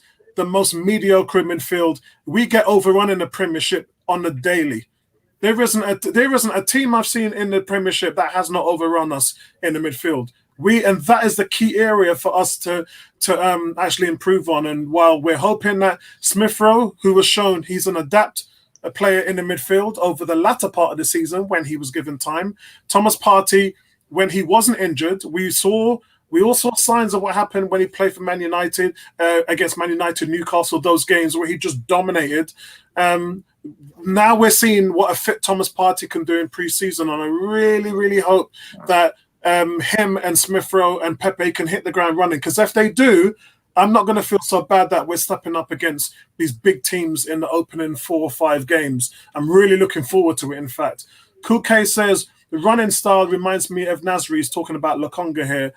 Still not better than Guendouzi yet, in my opinion. Don't forget, Guendouzi also came here and made a lot of mistakes. Yeah, he did. Held onto the ball too long, just tried to adapt to the Premier League. But it was that second season that Guendouzi was in. That's where he was the lick. Yeah. Andrew says fullbacks cannot be slow and have to defend plus support attacks. True, but I'm just talking about the level of defense. When I see how Pep has got his team, and when I see how Liverpool live on their fullbacks. Their fullbacks are there to support the strikers. Defensively, if they can put a shift in, Klopp will take that. He'll take it. But their prime objective is to help the attack and ensure that they are dangerous going forward. Bertram, what's your thoughts on our 2 new players? Well, look, the players are an upgrade of what we have or didn't have, frankly. So we didn't have a backup left back. And I'm glad people are mentioning the fact that, no one should feel secure in their spot in the team. That's what a competitive team looks like. So if you come in as the new left back, you have a lot of great attributes that Chris talked about, which is you have speed, you have skill, you're confident possession of the ball. Then Tierney should be concerned about his job because his injury record suggests he's going to be out of the team. Even when he was at Celtic, he was injured. He had a groin operation. So, you're not sure about, and his injuries come in different forms. They're not like one-off situations of a knee injury. They're different type of injuries. My shoulder hurts, my knee hurts, my groin hurts, whatever it is. So, and he plays very, very physical. So that hurts him also. When you're very, very physical, but your body is not physical in itself, that become challenging for you as a player. And I think we shouldn't, I know Chris mentioned he has a weak right foot. He keeps talking about the power of his right foot. So I would say he's weaker foot, not a weak foot. So I think he's actually 2-footed, but his right may not be as strong as his left is. And he also has skill. He has speed. So he has the sort of key attributes you're looking for in a player who plays out wide. And look like he has stamina also, which is very, very important. So Arteta made him be able to be flexible. He may be able to play 3 at the back with Tierney playing on the left and have Ben White on the right with Gabriel in the middle. If he wants to utilize Tavares in the team, because Tierney may keep him at the team in a normal back 4. So that's also something to think about in terms of how you set your team up and where you can have your best players contribute who have both defensive and offensive skills, actually. So I do think he'll add a lot of value to the team. I like what I see going forward. Unlike Tierney, who only goes one way going forward, he looks like he can go both ways, which is very important to be sort of deceptive in your ability to get by players. And also he's comfortable on the ball, which we didn't have last year, apart from Tierney, who was comfortable on the ball. We didn't have a left back who could do that. Amen play out there and was lost playing on the left. To me, so was Cedric a lot of times. So it's very important to have a player with those capabilities playing out on the left and can really aid us in terms of our ability to progress the team. So I think he'll be a valuable addition to the team. Lokonga is an interesting one, which is he was captain at Anderlecht at 21. So it shows some level of maturity to captain a team which is well respected and well rated in Belgium, even though they're a feeder team for leagues like the Premier League. If you're getting the captaincy at 21, that shows maturity. That shows how your manager and your coach view you in terms of your contribution, your ability to lead men at a very early age. So I expect him to have a certain level of maturity that he brings to the team. And as Chris also mentioned, what we lacked in the midfield a lot of times were 2 things: legs and being comfortable in possession, right? Can you cover a lot of space? And when you get the ball, can you keep the ball and progress the ball? Also, what people don't realize about Partey is one of the better passes in the Premier League in terms of getting the ball from deep and getting to the forward line in dangerous positions, right? And he does it with those look-away passes where he's zipping the ball in very tight space to progress the ball up the field, to get the ball into the forwards, progress on goal. He can do more of that and take more risk if he has someone with legs to help cover him. So if you have those 2 in the midfield, really covering a lot of space, and Partey is not the quickest player, frankly, just have long legs, which he stretch out to sort of win balls. If you have those 2 covering the space in the midfield, but also the ability to keep possession and progress the ball, then it puts us in good stead. What I like about what we're building is a number of things, which is we talked about the youth of the team, but also being comfortable on the ball. And as you mentioned, Apollo, when we play, here's the most important thing. When you play City and you play Liverpool, who are very dominant and have a lot of good players, can you compete? And we haven't been able to compete for the last 3 or 4 or 5 years with those teams. Yeah. Last time I remember I was beating City when we had the Dynamo in the midfield, our little magician, and went up there and beat them 2-1. We haven't been really compete with City or with Liverpool, frankly. If we're building a team where my left back, my right back, my center half, my midfield are confident in possession, then we can do what Chris mentioned, which is get chances created to a forward line. But also, most importantly, when you play the better teams, they feel like, you know what? I have to be in my best game. I have to play it both ways. I just can't coast like City does with us. When City play us, and people like, their midfield, whether it's Silva or their forward line Sterling, or whoever they are, they just coast against us. They don't come with the first gear. When we play them now with a very athletic team, ball possession team, we can actually compete. If they want to press us, we can get the ball behind them, so we have speed on the forward line. If they want to stay back, we can keep the ball and progress the ball up the field slowly. So I'm encouraged by these two players as two of the younger players who are coming to the team, who we believe have potential to be, I wouldn't call them world beaters, but very, very good players. It's only positive. It's a positivity for us because, frankly, over the last number of years, we've been putting all these stop gaps in place, buying the Cedric for the world and Mari's. I know some of you guys rate Mari. I don't rate Mari. I don't rate Cedric. We have to buy players who can compete at the highest level. And we're doing more of that, at least potentially, and hopefully that continues. What's your thoughts, Prince? Prince, what's your thoughts on the new two players that we have at Arsenal?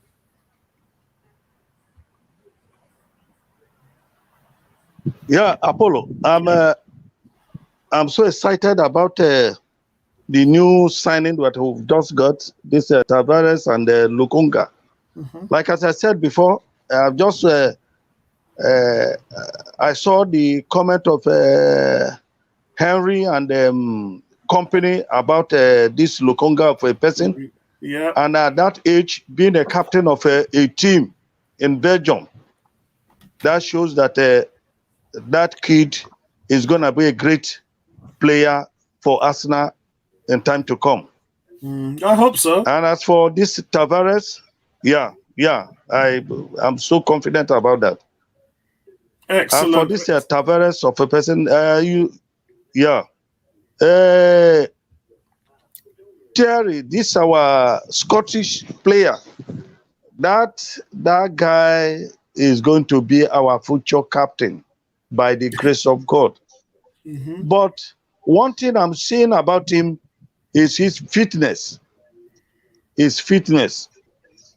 And if he continues to have injury, this guy is going to overtake him. I think it so. It will take him time to get his position back. Because we have to remember, guys, when Tierney came out of the team, we looked flat. We didn't look the same. And that was a horrible thing when you're depending on one of your, top players to actually give you that kind of injection. And I think that's when he was out, that's when it really fell on Saka's shoulders. It was like, well, if Saka doesn't have a good game now, we're dead. And we saw, what was the worst one? I was talking to these guys because we were streaming all the games last season. I had a hospital appointment, so I couldn't do the Everton game. So I said to Ebony and Bertram, do you guys want to stream the Everton game? And they said, look, Apollo, let's leave this one out. Everton won the game 1-0. It was the worst game. I nearly fell asleep through the highlights when I watched it. It was probably our worst game of last season. We had nothing. We did nothing in that game. And that just shows you how bad things can get when you just don't have that injection and that type of infectious play that we see from Saka and Tierney. And what is it that both guys have in common? What is it, the underlying factor of what both of those players have is heart. It's heart, passion, and desire. That's what those two players have. So that's where those things are lacking in the team as a whole. So it's remember the thing we used to talk about Matthew Flamini and Rosicky, the way they used to just roll up their sleeves in the midfield and get stuck in. That's what the team's missing. They're just lacking fighters. So I really hope that they turn a corner at the moment this season. Ebony, I'm going to come to you, but a few of the guys are worried about you. Andrew says, who's Ebony chatting to? 18 saying, please don't do it. Andrew saying, I hope 18 ain't outside the window. G is saying Rapunzel is looking out a window.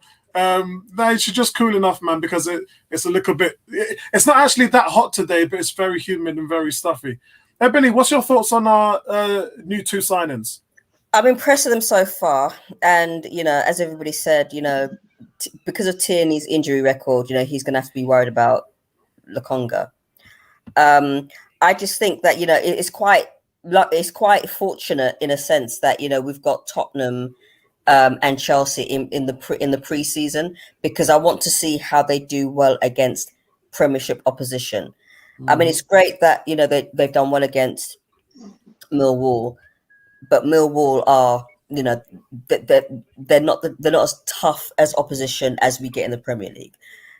But that's when I will make a decision on how well I think that they will do going forward. With regards to the midfield, I mean, we've been lacking, for me anyway, that creativity, that pass and movement, because for too long we've had midfielders that just dance around the ball, Xhaka. Yeah, slow build-up play. Yeah, and it's boring. It's boring. It does slow the game down. And we're susceptible, or we were susceptible of giving away the ball, which led to a goal for the opposition, Xhaka. But with regards to I hope they do well. Okay, I'm not going to get too gassed up for now. I will get gassed up when they play Tottenham and Chelsea, and when they get into the Premier League. That's when I can make a proper assessment to say, all right, these guys are good enough for us. But until then, we can look at the Millwall game and say, all right, they did well. Okay, they withstood pressure, but the real pressure comes in next month when we start the season. Yeah, because guys, let's face it, the season starts on the 13th of August. That's practically in, what is that, 3 weeks? 3 weeks. That's 3 weeks, guys. So if we don't get anybody in for the next 3 weeks, we're probably going with El Nene and Partey in the middle, and then Lokonga's the guy who's backing it up. That's where we're at right now. Yeah? Regardless of whether anybody wants to think whether we're ready or not, or who's coming in or whatever's going on, the season is starting and we are preparing for that. And I got to be honest with you, I felt Nene and Partey should have been the starting player in last season. So I'm not really going to complain, but my issue is that where's the improvement? Because we can improve on El Nene as much as I think he's a decent defensive player. We can improve on him. So I just want to say on that aspect, guys, I think we're onto some really, really good young talent here. And I wasn't prepared for these type of players coming through.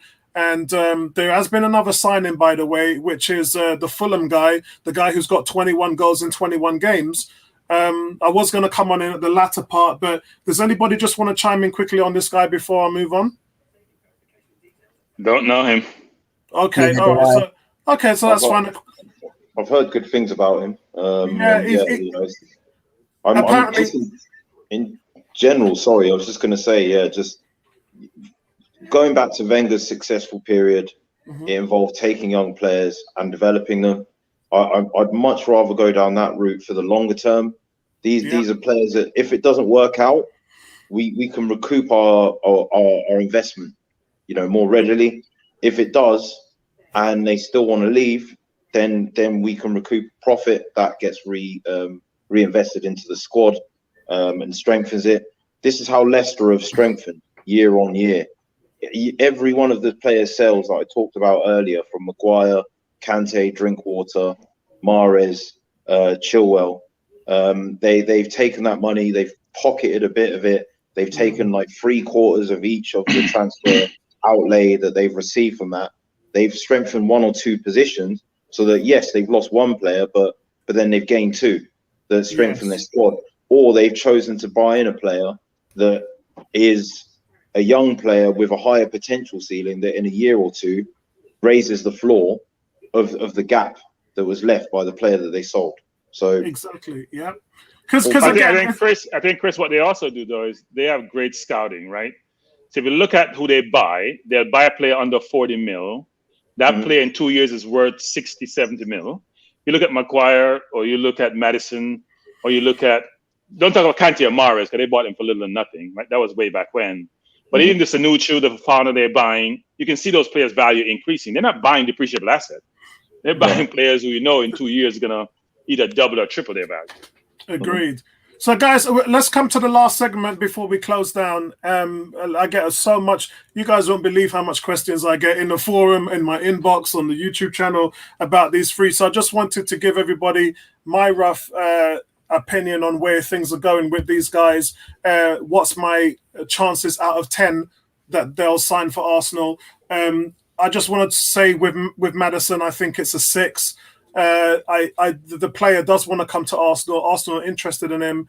It's just really if Leicester don't really want to be in a position to sell him, but there's some bad things that are going on there, and they're trying to recover the situation by building bridges with the player, and that's the reason why the bid didn't go through. I did report there was going to be a bid that was going to go through a few weeks ago, but that didn't happen, and at the moment they're fighting their way through that.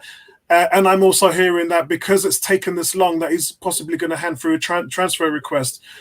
So I give the chances of that happening a 6 out of 10. The Aouar situation, I've included that into most of my videos that I upload. And I think anytime you get a player who is using you as leverage as your last choice because he wants to play in the Champions League, and if no teams come in for him from the Champions League, then he'll sign for Arsenal. To me, that stinks of a Di Maria situation where he comes to us for a year, we're going nowhere, he gets a better offer, and after 12 months, he's gone. So I don't like what I'm hearing because of the player and the agent. And it's not like this has happened overnight. He was stating this at the end of the season. So this shouldn't be a shock to Arsenal fans. We've known for a while, and his agent has made it very clear he wants to go to a team that's playing in the Champions League. And so far, none of those teams have come in for him. So that's the only reason why you're hearing interest in Aouar now, is because Arsenal is a stopgap. Arsenal is a fail-safe plan. And to me, I don't like that. So I'm giving that a 4. It might be a little bit higher, but I think if somebody does come in, you guys, as Chris said, lastminute.com, a couple of days towards the end of the transfer, someone's going to come in. If somebody gets injured in preseason, or if someone quite hasn't landed the target they wanted to, someone's going to come in and pick him up. For 21 million, that is a steal. That is a steal in the midfield. Locatelli, I give that a 2. We all understand the state of play. The player wants to go to Juventus. Juventus want him. They can't afford him. Arsenal actually pinned in a bid. So the bid is on the table pending. But the player, I personally, I don't understand why Arsenal have actually gone that route when the player's already made his decision that he wants to go to a certain team. This did happen, by the way, with Santi Cazorla and Real Madrid. And in the end, Malaga turned down 40 million. And then when Malaga was brought up for UEFA sanctions, they were desperate to get rid of the player and had to take 12 million from Arsenal.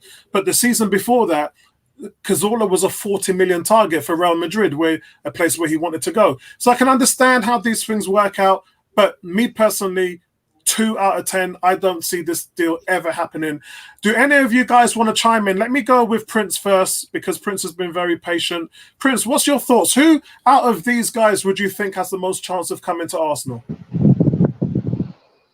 Yeah, thank you, Apollo. I think from these 3 names here, Marcin is a proven Premier League player. I think we should go for him. Agreed. As for Locatelli, Juventus is his first destination. The only way he can come to Arsenal is when Juventus can't get him. Arsenal have, I think Arsenal have, did they reject Arsenal £40 million? No, it's not been rejected yet. It's still on the table. Because obviously his team wants money, and Arsenal are there to meet the 40 million euros. It's about 36 million pounds or something like that. It's okay. Why is he not coming to Arsenal? Because Arsenal is not his first destination. Agreed. There's no way he can play for Arsenal. Why Juventus? It's just like in Germany. You see any good player coming from Dortmund goes to Bayern Munich. Just something like that. Yeah, I agree. Yeah. That it's a good point, actually. A lot of players who play in the Italian league want to play for Juventus, just like in the German league, they want to play for Bayern. Yeah. Yeah, well, you can see how many Italian players have you seen playing abroad? It's very rare. It's a good point. That's a great point. Yes, if this guy come to Arsenal, it's a miracle. That means Arsenal is not in any competition, no Champions League, no Europa, not the worst part of it. We couldn't even qualify for that Congo competition. So why is he coming to Arsenal? If eventually he comes to Arsenal, that means that Juventus doesn't need him. If Juventus need him, they will bid for him and he will go there. That is that. Yeah. So I don't have anything about that Locatelli. That no way. I'm not thinking that guy is coming to Arsenal. But as for Marcin, even though that the price is high, of course we know that English players, their bid is always very high. So if we can pay for Marcin, that's very good. The second one, I can't even pronounce his name. That one from is it? That one. I haven't seen him played. To be frank, I haven't seen him played as much. But I think last season we will talk about him as much to come to Arsenal. I don't know what actually happened that, but from what I'm seeing, and I'm confident that if Marcin come, he can pair with Marcin is that kind of player. We have seen what he can do in Leicester City. He has done it well. He has proven to be a very good player in Leicester City. So if he can come to Arsenal, I think he can give us a lift. There. So I agree. I think with these three, I think it's not possible we sign these three players. What happened to other players Arsenal have? Can we ship them away? It's difficult for us. That is why I wanted to ask you this question.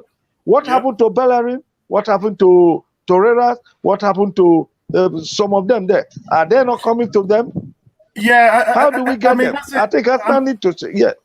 I mean, as it stands with them, I did just report that the talks between Roma and Arsenal have stalled with Granit Xhaka because of the amount, and I think that's what you're finding is the situation with Inter Milan and Bellerin. I haven't heard anything about that, but it's my guess that the evaluation that Arsenal have on Bellerin is the stalling point, and so I think that at the moment.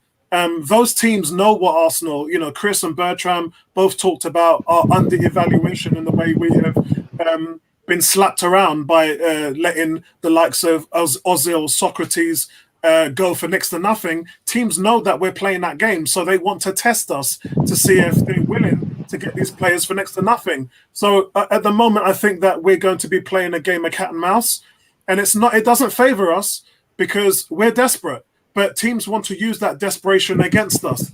So we have to be strong in our will in order to get through this summer. And it's only a matter of weeks that we have before the season starts. So it's not a good situation. It really isn't. And I don't know how you get out of this personally. But, if anything comes up, I'll let you guys know.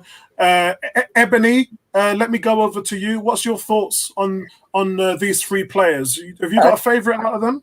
Well, it's going to have to be Maddison for the sheer fact that Aouar and Locatelli have not played in the Premiership. Maddison has a proven Premiership track record, so we know what to expect from him. I think he'd fit better in the Arsenal team.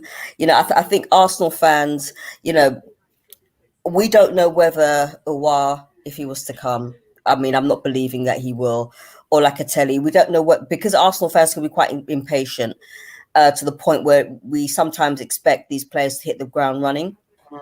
At least with Maddison, we don't have to wait on him to get into the stride of the Premiership. He knows what to do.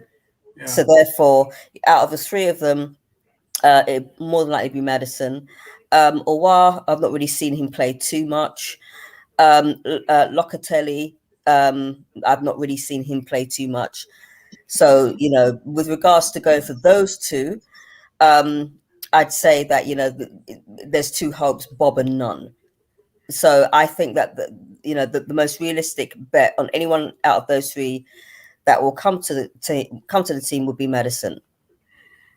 Right, let's go to sorry guys, I'm going to catch up with the guys in the chat. Kirk says Laka wanted to go to Atletico, but that fell through. Yeah, again, and even now I think they're probably the favourites to sign him because they're still looking for a striker. There's a lot of stuff going on in there. Andrew says would possibly accept Maddison even if he was sold next season. However, one concern is the potential attitude issues which he's currently having with Brendan Rodgers. I got a text 3 days ago saying that Leicester have actually suspended a player. And I've been contacting Roger. I've been speaking to a few of the other agents, talking to Colin. None of them know who this is. So the media still hasn't had it reported, which is the player they've suspended. I think that player is Maddison, but I don't know. I'm only guessing. I haven't heard anything confirmed on that. But what's happening over there is not good. And they're trying to fix it. They're trying to rebuild those bridges, and I think the bridges has been burnt. So we'll have to see what happens. Kurt's also saying, I don't want us to go for Locatelli. Juventus can have him. Is there an interest in Max Aarons? No, none at all, mate. Miranda says, is he gonna come to Arsenal to make more money? Is who gonna come to Arsenal? Maddison? Whoever's going to come to Arsenal, they definitely come to make more money because you don't move from one team to another to lose money. So, that's always something in regard. The fact that Arsenal might make it into the Champions League or Europe is just a icing on the cake because Ben White would have never got to another, with Brighton. He would have never got to play in Europe. He would have never had a crack at winning the FA Cup. He would have never. So sometimes you see this as a big step or an incremental step, regardless what happens. Kirk says, what about Martin Odegaard? Apparently, Real are willing to sell him to make more money. I heard that last week, but since then I've heard nothing at all. So I can only really report what has been told to me in confidence. If my sources say this is what's happening, then I'll report it to you guys. But I've not heard anything on Odegaard at the moment. The only thing I heard from him is that he ain't going to be coming back to Arsenal. So I'm not sure of that. This is Kez. Kez, nice to see you, bro. You missed a really good, entertaining show. We've had Prince, Chris King on, giving their thoughts as well, which has been really good, really refreshing. And we need more of our 4,101 members to come on the podcast and let us know their thoughts as well. And let's move over to Bertram, and we'll finish with Chris. Bertram, you got the conch. Your thoughts? Which one of those guys would you prefer? So they all have negatives and positives. I don't like to buy players for Arsenal who don't have sell-on value. So if I pay 60 million for Maddison, how much more can I get if I have to sell him later on? It's still young enough. As Ebony said, he's a proven Premier League player, but as you also alluded to, seems to have an attitude challenge. I'm gonna call it the problem, some challenge in attitude. And if you haven't challenged with Brendan Rodgers, who I think is a good manager, then the question is, how will you function with Arteta, who seemed to be Guardiola in terms of how he operates, which is, I'm the king and everyone have to acquiesce to me and function within the way I want things to operate. So and we can see how Guendouzi got ostracized. And the question is, how will Maddison function? It doesn't seem to take discipline pretty well. It's not the first time he has that problem with Brendan Rodgers. So the question is, take his footballing ability away, how does the other elements of Maddison, how does it affect how he's perceived and how he operates? But I think he's a very good player. And most importantly, unlike Odegaard, he scored goals. So Odegaard scored goals when he was playing in La Liga. Premier League's a different ball game. Didn't score as much. Maddison does play well offensively. Not totally sure about his defensive prowess, but offensively, he's very, very good. And would add value to the team. But I think his price is expensive. Aouar, I know people say, well, Aouar want to use us. Look, everyone is trying to maximize the benefit and get out of a team. More money, want to play at the highest level, to increase value. That's expected, right? So we may not be his first preference. We can get him for something in a COVID environment, which is 20 million or less. that's great because we can see upside to him if he plays well. Being able to sell him on, decide to move on to another team. As an 8th place team, my concern is that we only see one new starter in an 8th place team. And I'm not sure the players have improved over their holidays to make us much better than 8th place, given where they ended last season. We ended in May, we're going in August, and only Ben White looked like a sure starter going forward. That's not a great thing for us as we think about 2022 and beyond. But we are encouraged by some of the new younger signings. So Awa is a very good player, can play as a 8 probably, and also play as a 10.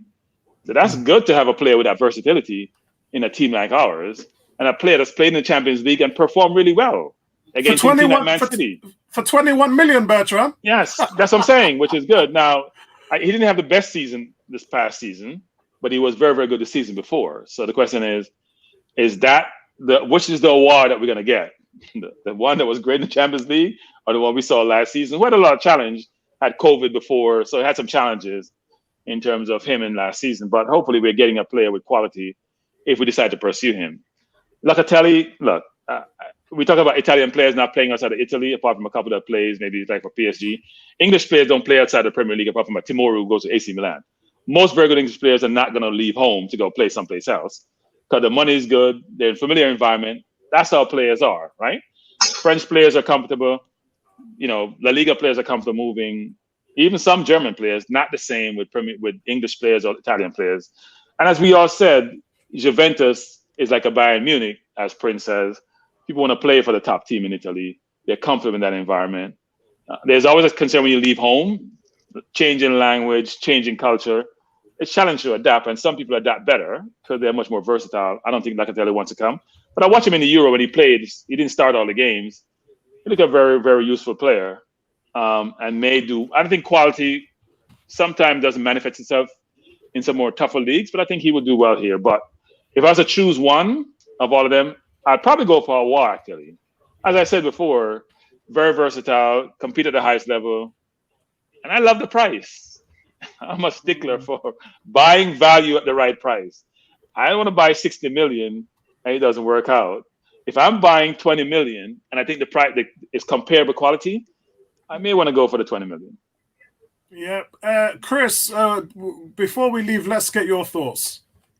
Yeah, so the first thing I want to touch on, right, and it's not a dig at anyone that's on the show or the fan base, but I think we need to be realistic about where we are.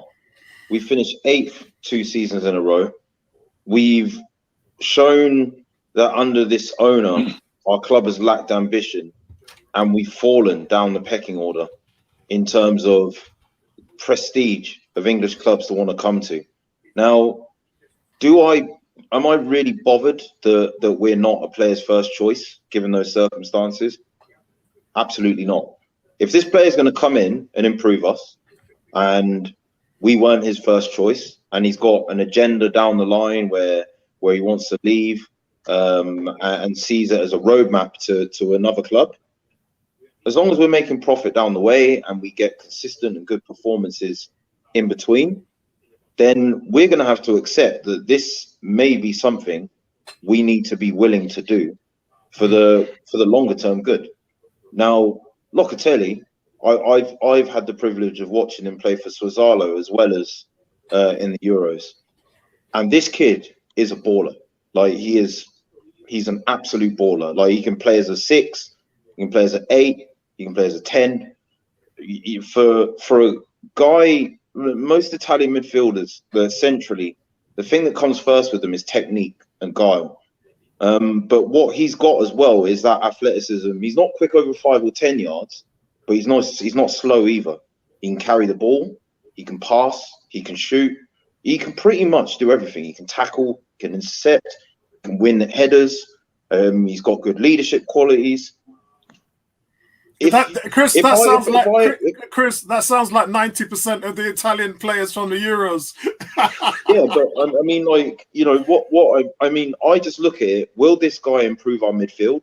And the answer is absolutely yes. Like, so for me, it's circumstantial that he's waiting to go to Juve. He's Italian. He's just got married as well, which people might not be aware of. He has a family. He intends to raise them in Italy. Fair enough. You know, Juventus are washed financially. The Italian league is washed financially. COVID impacted the Italian league more than most because they've still been recovering financially from when Juventus were banned and thrown into the lower leagues. The status that the Italian league lost after that, you know, there's a number of economic factors that have taken place in the Italian economy as well that has destabilized like the Italian league financially. So Juventus can't afford him. So I'm not gonna besmirch my club for making a bid for him. You know, shall I tell you some inside information? Shall I tell you some inside information? Locatelli currently earns 22 grand a week at his current club. Juventus are offering him 60 grand a week, 60,000 euros. Arsenal are offering him 110,000 a week. There you go. And then that's why we can't get rid of players, because we keep doubling the wages, and nobody can afford them when they leave the Premier League. Yeah, but I think ultimately, you know, for what I've seen of him, I don't think that's overcompensating him, should I say, for his talents. From what I've seen. Oh yeah, a lot of midfielders earn a lot more than that. Absolutely, and I think if he was English, and you were looking at the English tax that you would pay on his transfer fee and on his wages, there would be an upside on that further. So I've got no issue with it. You know, like Arsenal have been asked what they need to, or Arsenal asked or inquired what they would need to pay. They said 40 million euros. And usually, you know, a few years ago, I think it was 8 years ago, we were making a 40 million and £1 bid for Suarez, just because we knew what the buyout clause was. We've not messed around. We've put that on the table. We said it's there. That forces Juventus's hand. And the other thing as well, right, is yes, he is a Juve fan, and yes, he wants to stay in Italy. But Juventus have got a ridiculous amount of central midfielders. You know, like sometimes footballers look at it and they're like, well, this pathway to the first team, they've got a Rabiot there, they've got a Ramsey, I think they got rid of Pjanic, but they've got 4 or 5 good central midfielders. And the question, if I was him, would still beg, all right, this might be the club that I want to go to, but what does my prospects of getting into the first team actually look like? Whereas at Arsenal, you know, I think we could offer him a much clearer pathway to the first team. And that might work in our favour in negotiations, along with offering him more money, along with not messing around, putting the money on the table and going to the club. That means the club are trying to funnel him in our direction, because we're the ones putting money. We're the ones putting money on the table. They're the ones offering 2-year loan deals with an obligation to buy at the end of 2 years. How does that help them replace the player now? It doesn't. Yeah, but Chris, I thought I heard that he would prefer to stay as a solo than come to Arsenal. Well, he can't get the Juventus move. But I still think. Yeah, I don't think 22 grand a week. I don't think. Yeah. If you're on 22,000 a week and you are someone that is worth more than that, and you know you're worth more than that, and you know that staying at Swazzalo and waiting for that move you want means that you have to go another season or maybe 2, because Juventus did speak about 2 years before an obligation to buy. That's correct. Before you're valued. Like, money talks. Sometimes people are just like, look, you know what? Like, I'm better off going with a bird in the hand. Yeah, like, which is, you know, a decent paycheck in London, which is a good city to live in, which is very cosmopolitan. And then, you know, I can go there, increase my stock. And then, you know, maybe things in Italy sort themselves out, or a Spanish team, or another bigger English team, or whatever comes in for me. You know, I just think we need to drop our ego a bit. This is where we are now. We have to be realistic. Yeah, so, I agree with that. That's Apollo, I thought you guys tell me it's not all about the money in Europe. Isn't that what you Europeans tell me? It's not all about the money. Well, sometimes it is, sometimes it isn't. I guess everybody's different. I just want to say, sorry, Chris, I'll come back to you. Curtis said, that's crazy. Why 110? Surely just better in Juventus and say 20,000 is enough by 80,000. Well, let's remember, we're offering him 4 times his salary at the moment. when Thomas Partey came to us, we're paying Thomas Partey 260 grand a week. That was 4 times his salary at Atletico Madrid. So it's the when you look at the midfielders in the Premiership, they're all on 6 figures. Especially but Apollo, that's Kirk's point. Actually, Kirk's point is this: why are you overpaying if you don't have to? That's the question. Yeah, I get. Well, the difference is because somebody else is going to come in and offer him more. So it's you can get away with that with a team like Spurs because most of the Spurs players are on 60, 70K. A lot of our players are earning double what they're playing. You have to look at the status of the team that you're going up against as well. Juventus, status-wise, are the biggest team in Italy. Yeah. We are the 3rd biggest club in England, but we're not performing and playing as if we are the 3rd biggest club in England. It's a risk. It's a flight risk. So that buffer, what that extra bit that you're offering is one to offset from the status of, okay, Juventus might be a bigger club, but we can pay you. Paying them an extra 20,000 euros isn't really, in relative terms, when you're that rich, it's not life changing.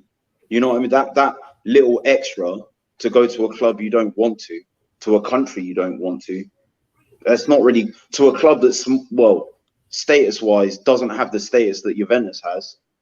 That's not really.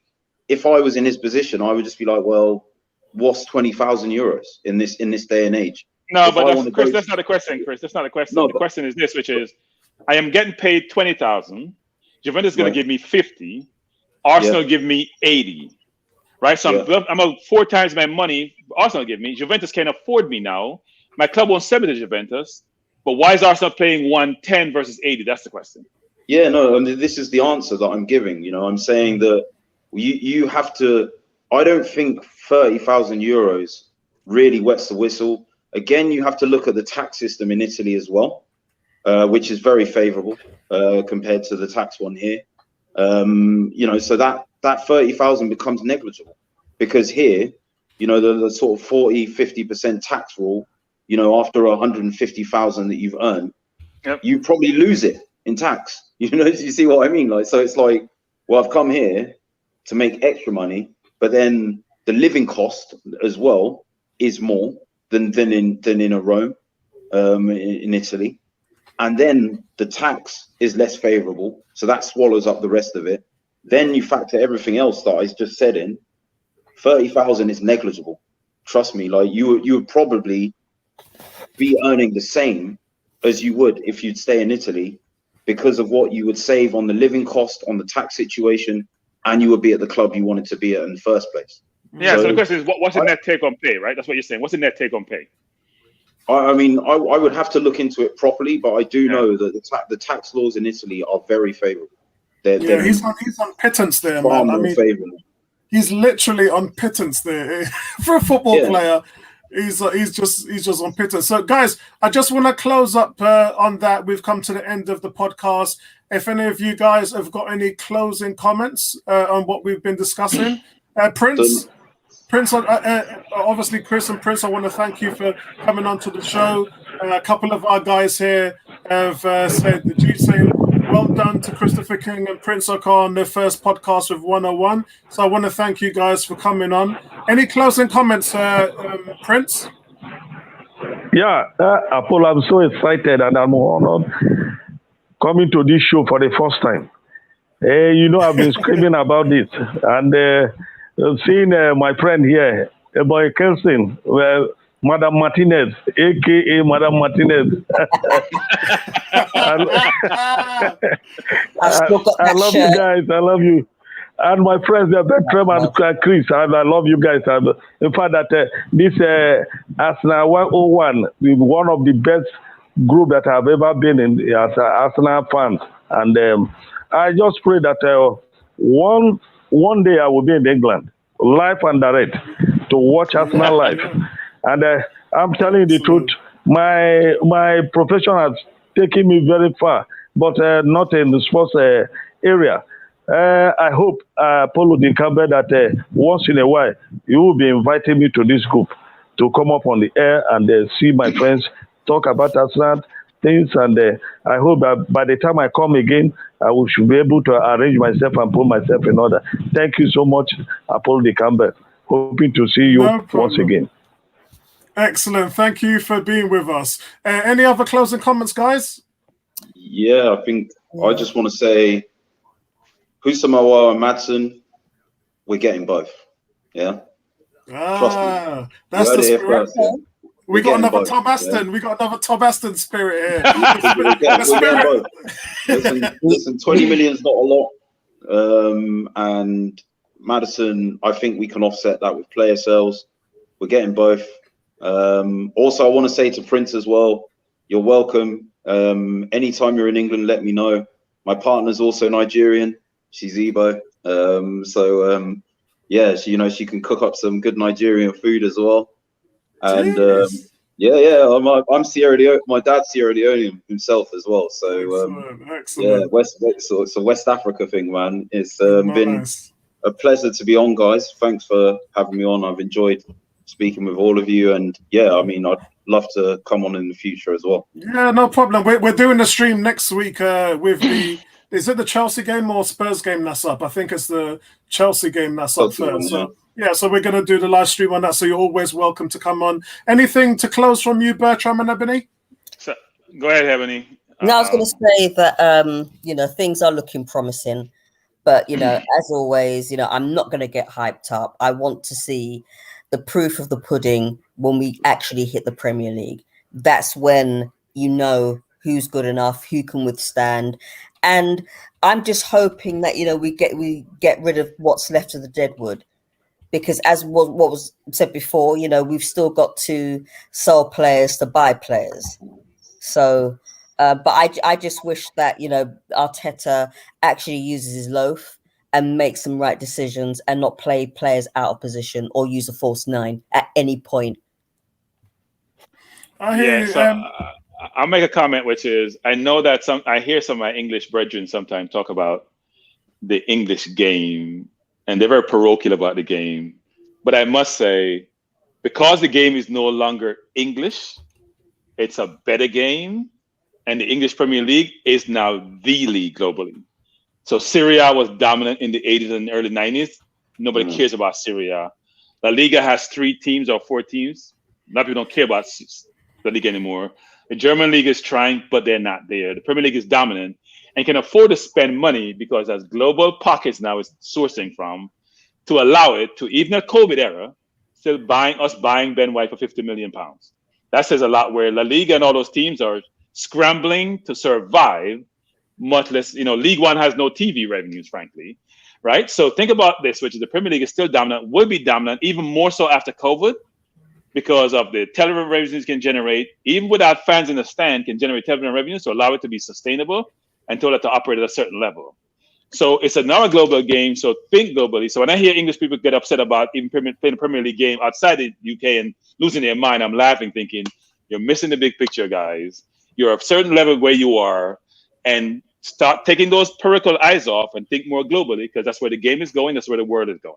Having said my little soliloquy on that, I'll say this, which is, I'm encouraged with the early business, because I've always been frustrated about how late we make decisions about what we're buying. We're linked with a lot of players early. You're always going to be linked with a lot of players because you have interest. I would hope we get like a Sanchez, for example, who's also very cheap, because we need spine in the midfield, apart with Lakongo, and also get, as Chris says, maybe 2 number 10s. Doesn't know what I mean for Smith Rowe, but you know what? You can't have too much quality. And now is the time to buy. It's a buyer's market in some respects, even though you got to overpay things. And when you're a buyer's market, you know what you do? You sacrifice today for tomorrow, because when the world come back to an even keel and normalcy, you'll have assets you can sell for a significant amount. Store those assets, pool those assets for today, regardless if you can play them or not, because it helps you to sell them on future for much more benefit. So let's not be concerned about how much money we're spending now. If you have to mortgage the future today, now's the best time to do it. Because in the US, for example, in the housing market, if you have mortgaged your future during COVID, when housing price up 30, 40%, you'd have made a lot of money later on. There's similar things with players today about who you can buy. Go buy the Sanchez, go buy the Awa, go buy the Madison. Trust me, it will help going forward. Yeah, and then you can compete. You can compete with the cities. I hear Chris said we're third, most important, our third team. I'm sorry, Chris, we're now 5 and falling down to 6. Man City, Liverpool, Chelsea, Man U are ahead of us, and we may be falling. I don't know about Tottenham. Yeah, we can, yes and no on Tottenham in terms of where we are. I think we're struggling for fifth between us and Tottenham. But having said that, we have the potential under Arteta, who's and Edu are now strategically buying players, not just going and buy because they have a name, buying with a mindset of sell on value, quality, be able to compete. So hopefully, process. Mr. Bonga says trust the process, and we have no choice. But hopefully, it's not like Philly, because Philadelphia trusts the process in their basketball team. It didn't record too well. Hopefully, that's the case in terms of where we end up. So, guys, just before we go, I want to say thank you to everybody, but I also want to say, to just let you know how bad things were here. Our wage bill was 284 million a year, and we have got that down to 240 million a year. So they've done an impeccable job to reduce the wage bill. Juventus's wage bill is a 236. There you go. And Paulo, what you also got to mention is how much revenues you generate versus how much your wage bill, right? What's your revenue you're generating, and can you afford to pay your expenses? Can you afford to pay the right? So and Bertram, Cristiano Ronaldo takes up 32 million of that. I know I was going to say that. So if you take him out of the team, their wage bill is only 200 million a year. The only question on Cristiano is how much does he generate in commercial sales? Exactly. A lot. Exactly. Yeah. All right, guys, that's it from us. Thanks everyone for joining us, and I'm going to be keeping on with my daily videos coming up with you. I might do a transfer video in a week. It really depends on the activity or what comes in. Ben White, I'm looking for the photo shoot and all of that to be happening somewhere around Tuesday or Wednesday. He had to cut his holiday short, which was it might be great for him, but I'm sure his family's not happy with that. But we're gonna obviously be streaming the Mind competition games with Chelsea and Spurs. So as a team, we'll be back with you next weekend, Saturday 3:00 against Chelsea. And peace. Thanks for joining us, everybody, and we'll speak to you in the next one. Yeah, Paul, I wonder how much when his compensation starts, because he doubled his wages. So cut it short, make an extra 60K.